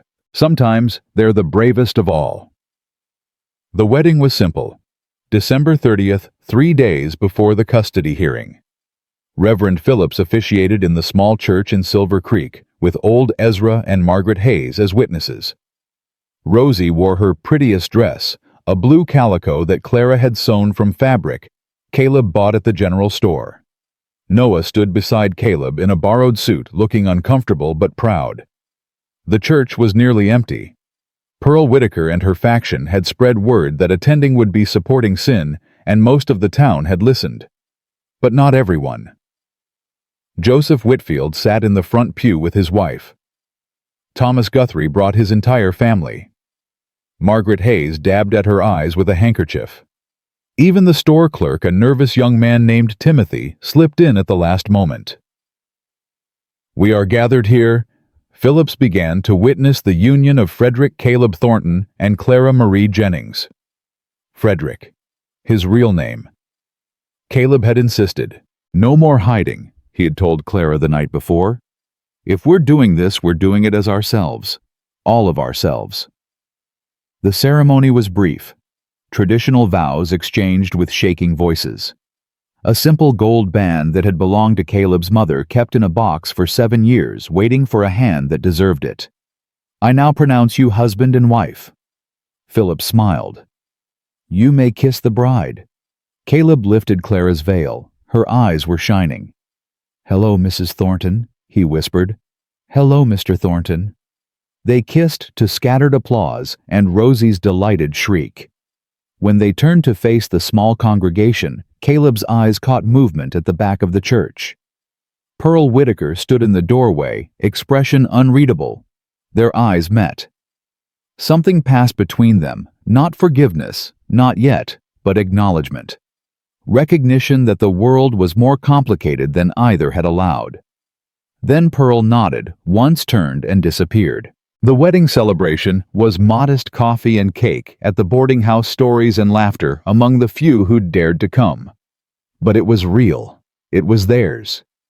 As the sun set on December 30th, Caleb stood on the boarding house porch, watching his wife dance with their daughter through the window. His wife, their daughter. Words that still didn't feel real. "You've got that look," Ezra said, joining him. "What look?" "The one that says you're waiting for the other shoe to drop." Caleb didn't deny it. 3 days until the hearing. "You scared?" "Terrified." "Good." Ezra clapped him on the shoulder. "Means you've got something worth losing. Better than not caring at all." "Is it?" "Ask me after you've lost it." The old man's eyes held decades of sorrow. "I had a wife once, children, lost them to fever 30 years ago, spent a long time wishing I'd never loved them at all. And now? Now I know better. The loving was worth the losing. Always is." Caleb watched Clara spin Rosie in a circle, both of them laughing. "I hope you're right." "I am." Ezra headed back inside. "Now come dance with your wife. Court can wait till January." January 3rd arrived cold and clear. They rode into town together, Caleb and Clara on the wagon seat, Noah and Rosie bundled in the back. The territorial courthouse loomed ahead, a stone building that seemed designed to intimidate. Marcus Jennings was already there. He stood on the courthouse steps in an expensive coat, flanked by 2 men in suits, his lawyer presumably, and beside him, with a smug expression that made Caleb's blood boil, was Marshal Garrett. "Lovely day for a custody hearing," Marcus called as they approached. "Congratulations on the wedding, by the way. Quite the strategic move." "Wasn't strategy," Caleb said flatly. "Was love." "How touching." Marcus's smile didn't waver. "I hope it provides comfort when the children are gone." Clara's hand found Caleb's. Her grip was crushing. "Let's go inside," she said quietly. "Don't give him the satisfaction." They climbed the steps, passing Marcus without another word. But Caleb felt the man's eyes on his back, cold and calculating. The courtroom was smaller than expected. Judge Solomon Crane sat behind a raised bench, his face weathered but alert. White hair, sharp eyes, the kind of man who'd seen too much to be easily fooled. "All parties present?" he asked. "Yes, Your Honor." Marcus's lawyer, a thin man named Prescott, stepped forward. "The petitioner, Mr. Marcus Jennings, is prepared to present his case." "And the respondents?" Caleb rose. "Frederick Caleb Thornton and Clara Marie Thornton, Your Honor, representing ourselves." Judge Crane's eyebrows rose. "No legal counsel?" "Couldn't afford it, but we've got the truth, hoping that's enough." Something flickered in the judge's expression. Respect, maybe, or pity. "Very well. Mr. Prescott, proceed." Prescott launched into his argument with practiced precision.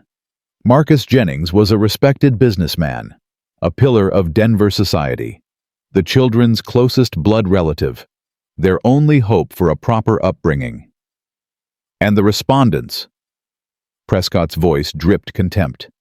"A widow of questionable character and a man who by his own admission killed a child in cold blood. Is this the environment we want for Samuel and Rosalie? Is this the future they deserve?" Caleb's jaw tightened, but he stayed silent. "Furthermore," Prescott continued, "we have evidence that Mr. Thornton, or should I say Mr. Mason, fled prosecution in Kansas, that he changed his name to escape justice, that he has lived as a recluse for 6 years, shunning all human contact until this widow and her children conveniently appeared." "Objection," Clara said, rising. Judge Crane looked surprised. "On what grounds, Mrs. Thornton?" "On the grounds that he's lying." Clara's voice shook, but she pressed on. "My husband didn't flee prosecution. There was no prosecution because there was no crime. The shooting in Dodge City was investigated and ruled justified." "Do you have documentation of that?" Prescott sneered. "I do." Every head turned. Reverend Phillips stood in the back of the courtroom holding a folder of papers. "May I approach, Your Honor?" Judge Crane nodded. Phillips walked forward, placing the folder on the bench. "What is this?" the judge asked, leafing through the documents. Official records from Dodge City, Kansas. The coroner's report on Daniel Porter. The review board's findings. And sworn statements from 3 men whose lives Frederick Thornton saved in the Silverton mine collapse of 1869. Caleb's breath caught. Joseph Whitfield. Thomas Guthrie. The third name he couldn't read from where he sat. "Where did you get these?" he whispered to Phillips. "I've had them for years. Just needed the right moment to use them." The Reverend's eyes were kind. "You're not the only one who keeps records, Frederick." Judge Crane studied the documents in silence. The courtroom held its breath. "Mr. Prescott," the judge said finally, "your characterization of Mr. Thornton appears to be incomplete. Those documents could be forged. They bear official seals. Unless you're accusing the Kansas territorial government of fraud." Prescott's face reddened. Marcus whispered something urgent in his ear. "Moving on," Judge Crane said. "I'd like to hear from the children." Clara's grip on Caleb's hand tightened. "Is that necessary?" "Your Honor," Prescott asked. "They're young, easily influenced." "They're the subject of this hearing. Their voices matter." The judge looked at Noah and Rosie, his expression softening. "Samuel, would you like to speak?" Noah rose slowly. His face was pale, but his voice was steady. "My name is Noah, sir. Only Ma calls me Samuel when I'm in trouble." A ripple of laughter moved through the courtroom. Even Judge Crane smiled. "Very well, Noah. Tell me about your life, before and after you came to live with Mr. Thornton." Noah was quiet for a moment, gathering his thoughts. "Before," he said, "I was scared all the time. Pa, my real pa, he wasn't a good man. He yelled. He broke things. He made Ma cry." Noah's voice wavered but held. "I used to hide under my bed when he came home drunk. Used to put my hands over Rosie's ears so she wouldn't hear." Clara was crying silently. Caleb put his arm around her. "When Pa died, I thought things would get better. But then men came. Bad men. They took everything. Our house. Our animals. Ma's wedding ring." Noah's chin lifted. "They said they'd sell us if we didn't run. So we ran." "And how did you come to be at the Thornton Ranch?" "We walked. For days. Ma wouldn't give up even when we were starving. Even when Rosie got so cold she stopped shivering." Noah looked at Caleb. "Then we found the ranch. And Caleb found us." "What happened next?" "He saved Rosie's life. Wrapped her in blankets, rubbed her hands until she woke up. He didn't have to. We were strangers. But he did it anyway." Judge Crane leaned forward. "And since then?" "Since then, everything's different." Noah's voice grew stronger. "Caleb taught me to hammer nails, to care for horses, to stand up for people even when you're scared. He built us a room, a real room with our names carved in the door. He told me I could call him Pa." The boy's voice cracked. "My real pa never let me call him that. Said I hadn't earned it." "And Mr. Thornton?" "Caleb said earning isn't the point. Said family isn't about what you deserve. It's about choosing each other every day, no matter what." Noah wiped his eyes with his sleeve. "That's what he does. That's who he is. And if you take us away from him..." The boy's hands curled into fists. "If you take us away, you'll be no better than the men who took everything else." Silence. Complete and absolute. Judge Crane's face was unreadable. Prescott looked uncomfortable. Marcus's mask of confidence had slipped, revealing something ugly beneath. "Rosalie," the judge said gently, "would you like to say something too?" Rosie stood on her chair so she could see over the railing. "My name is Rosie. I'm 6. "Hello, Rosie." "Hello." She twisted her hands in her dress. "I don't really understand what's happening. Noah tried to explain, but it's confusing." "That's all right. Just tell me how you feel." "I feel..." Rosie scrunched up her face, thinking hard. "I feel safe. For the first time ever, I feel safe." "Safe from what?" "From everything. From the scary men. From being hungry. From... She hesitated. From not having a papa who loves me. You feel that Caleb loves you. I know he does. Rosie's voice was matter of fact. He carved me a star, for Christmas. It's on our tree. He said I was worth more than all the stars in the sky. She looked at Marcus. That man wants to take us away, but he's never carved me anything. He's never even met me before. That's... Prescott started. Let her finish, Judge Crane said sharply. I don't want to go with him. Rosie's lower lip trembled, but she didn't cry. I want to stay with Mama and Papa and Noah. I want to stay home. She turned to Caleb, her blue eyes pleading. Please don't let him take me, Papa. Please. Caleb's heart shattered and rebuilt itself in the space of a breath. Never, he said. I'll never let anyone take you. Order, Judge Crane said, but his voice was gentle. I've heard enough. I'll render my decision now. The courtroom went rigid with tension. Mr. Jennings, the judge began, your petition is based on blood relation and financial capability. These are not insignificant factors. Marcus straightened a smile beginning to form. However, they are not the only factors. The smile faltered. I have heard testimony today that paints a picture far different from what your counsel presented. I have seen documentation that contradicts your characterization of Mr. Thornton, and I have heard from the children themselves a clear and articulate preference to remain where they are. Judge Crane looked at Caleb and Clara. Mr. and Mrs. Thornton, you came to this court without legal counsel, armed only with truth and the support of your community. You have demonstrated that family is not defined by blood or wealth, but by love, sacrifice, and daily choice. He turned back to Marcus. Mr. Jennings, your petition is denied. Full custody of Samuel and Rosalie Whitmore. Thornton, Noah interrupted. We want to be Thorntons. The judge's lips twitched. Full custody of Samuel and Rosalie Thornton shall remain with their mother and stepfather. Furthermore, I am ordering a formal investigation into the circumstances surrounding the barn fire at the Thornton Ranch. Marshal Garrett, you will make yourself available for questioning. Garrett's face went white. He glanced at Marcus, who was staring at the judge with undisguised fury. This isn't over, Marcus snarled. Yes, Mr. Jennings, it is.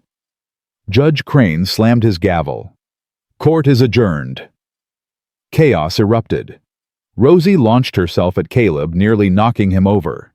Noah grabbed Clara, burying his face in her shoulder.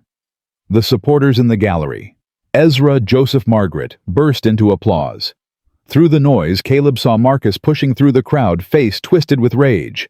Garrett was already heading for the door. This isn't finished, Marcus shouted. I'll appeal. I'll take this to the territorial governor. You'll do nothing. Pearl Whitaker stepped into his path, blocking the aisle. Get out of my way, woman. I don't think so. Pearl's voice was steel. I've spent years blaming Frederick Thornton for my husband's death, years nursing that hatred. But you know what I've learned? Marcus tried to push past her.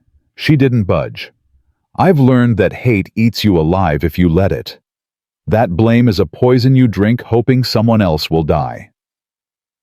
Pearl looked at Caleb, something new in her eyes. Those children belong with that family. Anyone with sense can see it. This is none of your concern. Everything in this town is my concern. Pearl smiled grimly. I'm on the church committee. Marcus stared at her, then at the crowd that had closed ranks behind her. Joseph Whitfield, Thomas Guthrie, Reverend Phillips, even Timothy, the store clerk. He was alone, utterly, completely alone. You'll regret this, he hissed.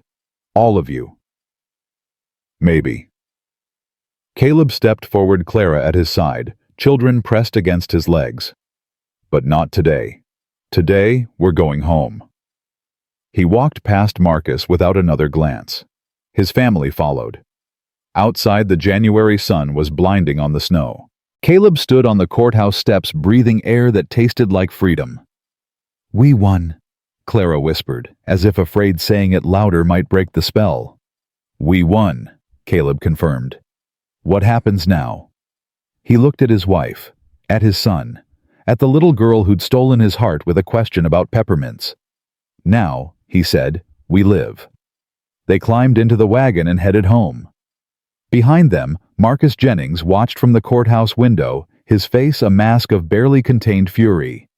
This wasn't over, not by a long shot. Marcus Jennings came back 3 weeks later.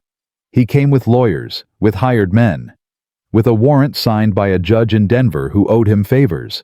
He came at dawn when the snow still covered the ground, and the family was just waking to another ordinary day. Caleb heard the horses first. He was already dressed, already stoking the fire, when the sound reached him. Too many hooves. Too fast. He grabbed the rifle from above the mantel, the one he'd sworn never to touch again, and stepped onto the porch. 6 riders. Marcus in front. Garrett beside him. 4 men Caleb didn't recognize, but their faces told him everything he needed to know. Frederick Thornton. Marcus's voice carried across the frozen yard. I have a warrant for your arrest. Kidnapping. Unlawful imprisonment of minors. Assault. Those charges are lies. That's for a court to decide. A real court. In Denver, where judges can't be bought by backwoods sympathy. Caleb's grip tightened on the rifle. You're not taking anyone. I have 6 armed men who say otherwise. And I have a Winchester that says you're wrong. The door opened behind him. Clara stepped out, her face pale but determined. Go back inside, Caleb said without turning. No. Clara. I said no. She moved to stand beside him. Whatever happens, we face it together. Remember. Footsteps. Noah appeared on Caleb's other side. I told you to stay with your sister. Rosie's hiding in the cellar, like you taught us. Noah's jaw was set. I ain't hiding. This isn't your fight. It's my family. The boy's voice cracked but held. That makes it my fight. Marcus laughed from his horse. How touching. The whole clan lined up for slaughter. Nobody's getting slaughtered, Caleb said. Except maybe you if you don't turn around. Big words from a man outnumbered 6-1. I've faced worse odds. Have you? Marcus's smile turned cruel. Garrett, take them. The marshal dismounted, hand on his pistol. The other men followed. Caleb raised the rifle. First man who takes a step dies. I might not get all of you, but I'll get enough. Garrett hesitated. He'd seen Caleb fight before, knew what the man was capable of. He's bluffing, Marcus snapped. He won't shoot. He's too soft. Am I? Caleb's voice dropped to something dangerous. Ask Daniel Porter if I'm soft. Oh wait, you can't. Because I put a bullet through his chest when he was 14 years old. Silence fell over the yard. I've killed before Marcus, a child, an innocent boy who didn't deserve to die. You think I'll hesitate to kill men who threaten my family? Marcus's confidence wavered. You'd hang for it. Maybe, but you'd be dead. So would Garrett. So would anyone else who takes another step toward my wife and children. Long seconds passed. The wind picked up, sending snow swirling around the standoff. Then a new voice broke the tension. Lower your weapons. Everyone turned. A wagon was approaching from the road. On the seat sat Judge Solomon Crane, his face thunderous. Beside him rode the territorial marshal, a real one with a badge that glinted in the morning light. What is the meaning of this? Crane demanded, climbing down from the wagon. Your Honor, Marcus started. I wasn't speaking to you. Crane's eyes swept the scene, the armed men, the family on the porch, the warrant clutched in Marcus's hand. Marshal Jennings, you were ordered to appear for questioning regarding the barn fire. Instead, you've gathered a posse and ridden to harass the very family whose property was destroyed. Garrett's face went white. I can explain. You'll explain in a cell. Crane nodded to the territorial marshal. Arrest him. On what charges? Arson, conspiracy, obstruction of justice, Crane pulled a folder from his coat. "We have a witness. One of your hired men decided cooperation was preferable to prosecution." Garrett's eyes darted to Marcus. "You said there wouldn't be any evidence. You promised—" "Shut up," Marcus hissed. "Interesting." Crane turned to Marcus. "It sounds like you were aware of the arson, Mr. Jennings. Perhaps even orchestrated it." "That's absurd. I'm a businessman. I don't. You don't burn barns. You don't hire corrupt marshals. You don't file fraudulent petitions to steal children from loving homes." Marcus's mask crumbled. The smooth confidence, the practiced superiority, all of it fell away, revealing something desperate and ugly underneath. "Those children are my blood," he snarled. "They belong with family." "They are with family." Crane's voice softened as he looked at Caleb and Clara. "Family isn't determined by blood, Mr. Jennings. It's determined by love, by sacrifice, by showing up every single day, even when it's hard. You can't do this. I have rights. I have lawyers. You have nothing."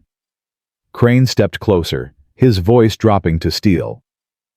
"Your warrant is void. I've already contacted the judge who signed it. He's facing his own investigation now. Your marshal is under arrest. Your hired men are welcome to try their luck against territorial law, but I wouldn't recommend it." The four strangers exchanged glances. One by one, they holstered their weapons and mounted their horses. "Smart choice," Crane observed.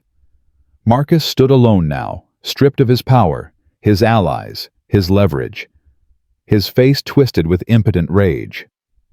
"This isn't over." He spat at Caleb. "Yeah, it is." Caleb lowered the rifle. "Go home, Marcus. Go back to Denver and your banks and your empty life. Forget you ever had a brother. Forget you ever had a niece and nephew. Because they don't belong to you. They never did. I'll destroy you. You'll do nothing." Clara stepped forward, her voice cold. "Because if you ever come near my children again, I won't wait for my husband to protect us. I'll put you in the ground myself." Marcus stared at her, at the steel in her eyes, the certainty in her voice. And for the first time, real fear flickered across his face. "Marshal," Crane said quietly, "please escort Mr. Jennings back to Denver. He'll need to answer some questions about his involvement in the arson." "With pleasure." They took him away. Marcus Jennings, the powerful banker, the man who thought money could buy anything. He looked small on the back of that horse, small and defeated and utterly alone. Caleb watched until the riders disappeared over the hill. Then his legs gave out. Clara caught him before he hit the ground. "I've got you," she whispered. "I've got you." "I was so scared." He admitted the words torn from somewhere deep. "If they'd hurt you, if they'd taken the children—" "They didn't. They won't. It's over." "Is it?" "Yes." Clara cupped his face, forcing him to meet her eyes. "Yes, Caleb. It's really over." Noah appeared at his side, face streaked with tears he was trying to hide. "Pa, are you okay?" "Pa." The word hit Caleb like a blessing. "I'm okay, son. I'm okay." Rosie emerged from the cellar, her small face pale with fear. "Is the bad man gone?" "He's gone, sweetheart. For good this time." "Promise." Caleb lifted her into his arms, held her close. "Promise." They stood together in the cold morning light, a family forged through fire and fear, and the simple, stubborn refusal to give up. Judge Crane approached his expression warm. "I believe you folks have earned some peace." "How did you know?" Clara asked. "That he was coming." "Mrs. Whitaker." Crane smiled at their surprise. "She rode through the night to warn me, said she wasn't about to let that snake take those children." Her exact words. Pearl Whitaker, the woman who'd blamed Caleb for her husband's death. who'd spread gossip and made their lives difficult at every turn. "I don't understand," Caleb said. "People change, Mr. Thornton. Sometimes it just takes the right circumstances." Crane tipped his hat. "I'll be in touch regarding the investigation. But for now, go inside. Be with your family. You've earned it." He climbed back into his wagon and drove away. The Thorntons stood alone in the yard, surrounded by footprints in the snow and the echoes of what might have been. "Mama." Rosie tugged at Clara's sleeve. "Can we have breakfast now? I'm hungry." Despite everything, the fear, the tension, the impossibility of the morning, Clara laughed. "Yes, sweetheart. Let's have breakfast." They went inside together, closing the door on the cold and the past, and everything that had tried to break them. Spring came early that year. The snow melted. The roads cleared. The world turned from white to brown to the first tentative green of new growth. And on the Thornton Ranch, life settled into something like normal. Caleb rebuilt the barn bigger, this time better. Noah worked beside him every day, his hammer strikes sure and steady. The boy had grown 3 inches since December, had started shaving the fuzz from his upper lip, had become, without either of them quite noticing, a young man. "Pa," Noah said one afternoon, pausing mid-swing, "can I ask you something? Always. Did you ever, after what happened in Dodge City?" Noah struggled with the words. "Did you ever forgive yourself?" Caleb set down his hammer. It was a question he'd asked himself 1,000 times. "Forgiveness isn't something that happens all at once," he said slowly. "It's something you choose every day. Some days it's easier than others. But you did eventually. I'm working on it." Caleb met his son's eyes. "Having you and Rosie and your ma, that helps. Hard to hate yourself when you've got people depending on you. People who love you." Noah nodded slowly. "I think I understand. What brought this on?" The boy was quiet for a moment. "I keep thinking about my real pa, about how much I hated him when he was alive, and now—" He swallowed hard. "Now I just feel sorry for him. He never had what we have, never knew what it felt like." What felt like? This.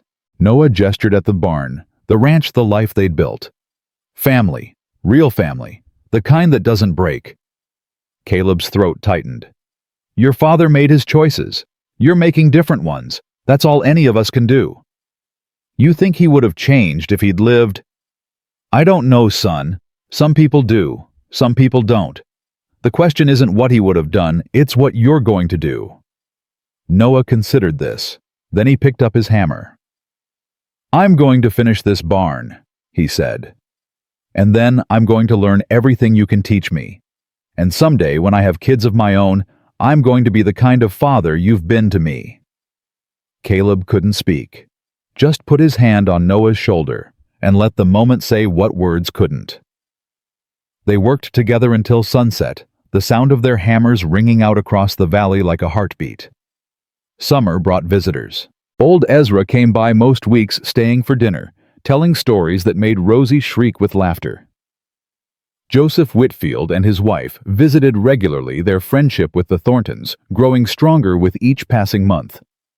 Even Pearl Whitaker stopped by once, stiff and uncomfortable, clearly unsure of her welcome. But Clara invited her in for tea, and by the time she left, something had shifted between them. Not friendship exactly, but understanding. "Why did you help us?" Clara asked as Pearl prepared to leave. "That night when Marcus came, you rode through a blizzard to warn the judge." Pearl was quiet for a long moment. "Because I was wrong," she said finally.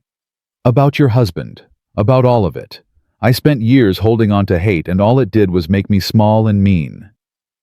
She looked at Clara with something like respect. "You came to this town with nothing. You built a family from ashes. You showed me what strength really looks like. Pearl, don't." The older woman raised a hand. "I don't deserve thanks. I'm just trying to be less of a fool before I die." She rode away without looking back. But the next Sunday she sat in the pew directly behind the Thorntons at church, and when the congregation sang, her voice joined theirs. Rosie sang in the choir now. It had started small, humming in the kitchen, whispered melodies in her room. Then one Sunday Reverend Phillips asked if she'd like to join the children's choir. She'd looked at Caleb uncertain. "What do you think, sweetheart? What if I mess up? Then you mess up, and you try again. That's how learning works. Will you be watching? Every second." She sang that Sunday. Her voice was small, at first barely audible above the others. But as the hymn progressed, something changed. She stood straighter, sang louder. Let her voice fill the church like it had wanted to for years. When the song ended, Clara was crying. Noah was pretending not to, and Caleb felt something in his chest that he'd almost forgotten existed. Pride. Pure, uncomplicated pride.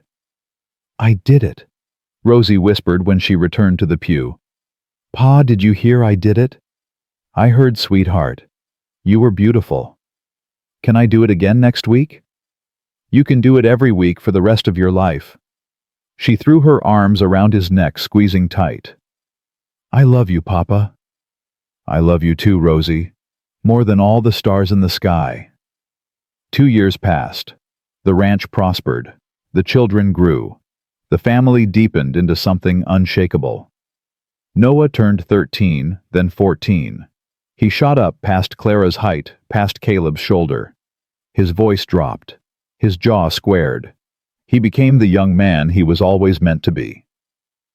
Rosie turned 8, then 9. She never stopped singing, never stopped laughing, never stopped calling Caleb Papa with a joy that made his heart ache.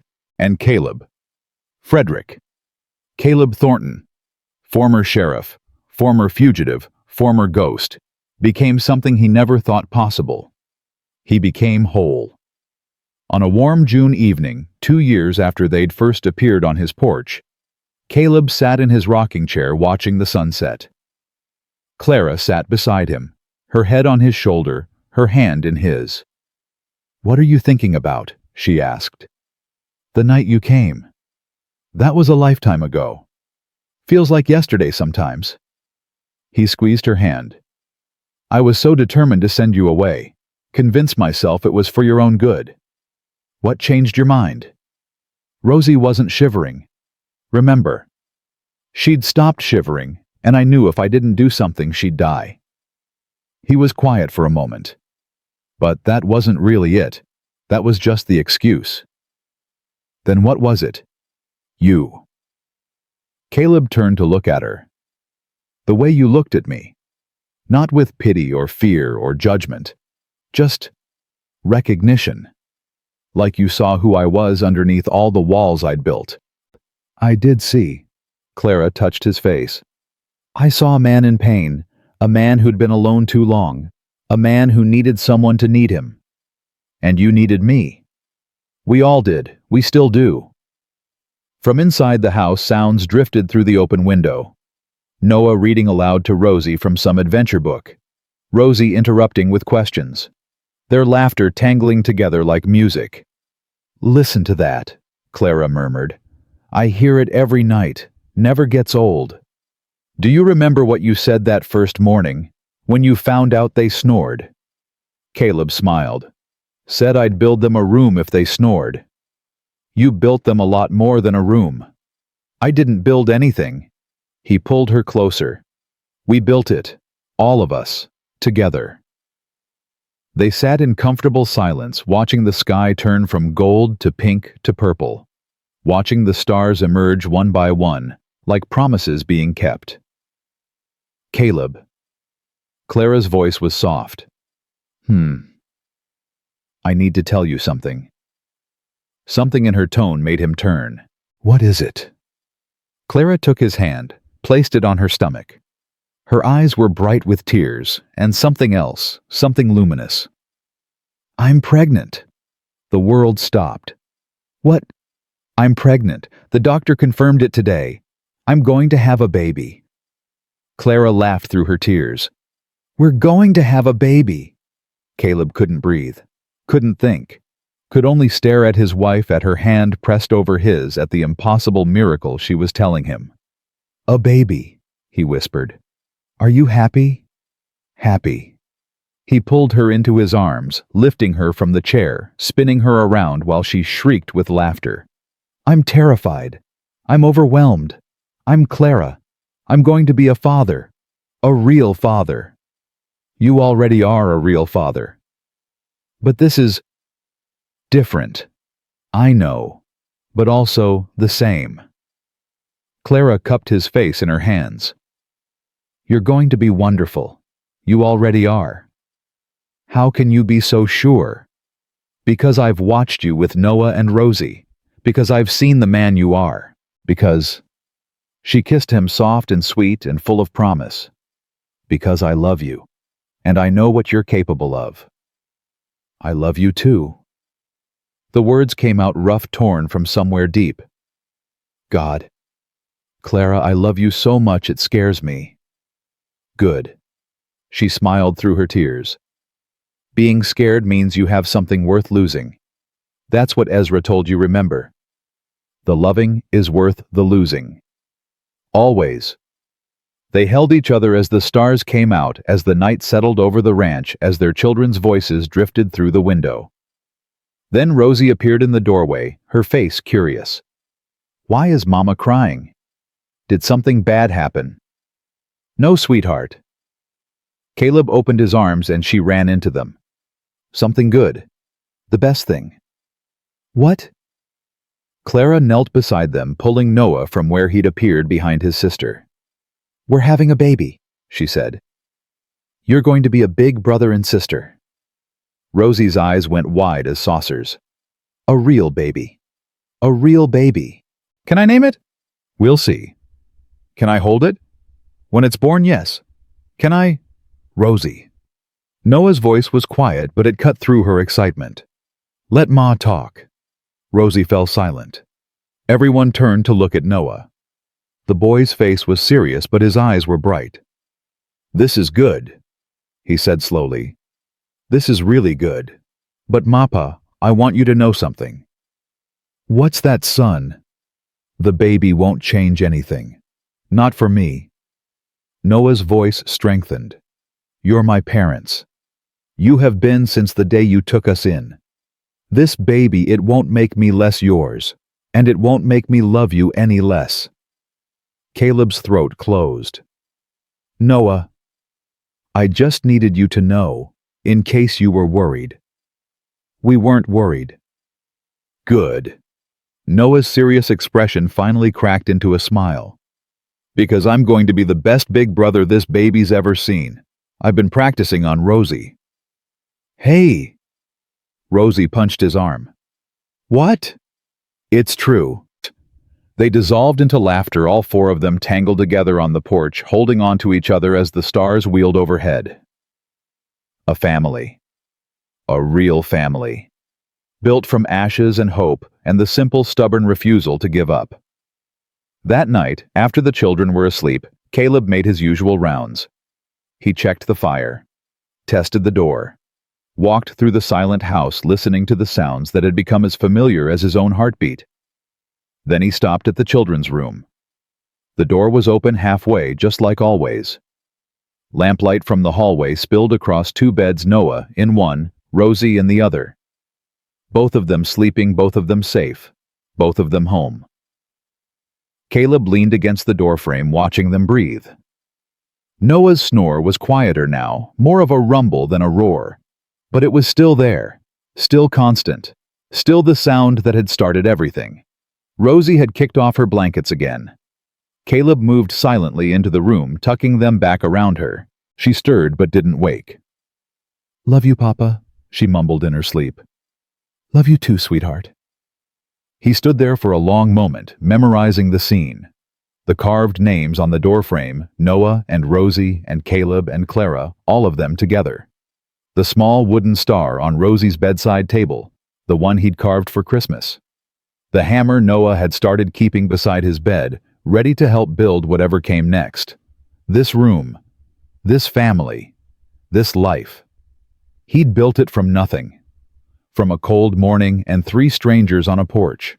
From grief and guilt and the desperate need to be something more than his worst mistake. And now, impossibly, it was his. Clara found him there, still watching. "Come to bed," she whispered, slipping her hand into his. "In a minute." She followed his gaze to the children, then up to the names carved in the wood. "What are you thinking?" Caleb was quiet for a long moment. "I'm thinking about the man I was," he said finally. "The night you showed up. I was so lost, Clara, so broken. I'd given up on everything, on the world, on other people, on myself. And now? Now I can't imagine being that man anymore. Can't imagine this house empty. Can't imagine waking up without you beside me, without the kids down the hall, without—" His voice broke. "Without everything you've given me." "We gave it to each other." Clara squeezed his hand. "That's how it works." "I know, He turned to face her. "I want to remember. All of it. The hard parts and the good parts. The fear and the joy. I want to hold on to every second because what? Because I spent 6 years trying to forget. Trying to erase the past. And all it did was erase me too." Caleb touched her face. "You brought me back. You and Noah and Rosie. You gave me something worth remembering." Clara kissed him soft, sweet, full of promise. "Then let's make more memories," she whispered. "Starting now." They walked back to their room together, leaving the children to their dreams. Behind them, Noah's snore drifted through the quiet house. The sound of home. The sound of family. The sound of everything Caleb had spent a lifetime searching for, and finally miraculously found. He'd joked about building a room for the snoring. Had no idea those words would change his life forever. But they had. They'd led him here, to a wife who loved him, to children who needed him, to a future he'd never dared to imagine. The snoring continued steady and strong, a heartbeat in the darkness. And Frederick Caleb Thornton, former sheriff, former fugitive, forever father, smiled as he drifted off to sleep. He was home. He was whole. He was exactly where he belonged.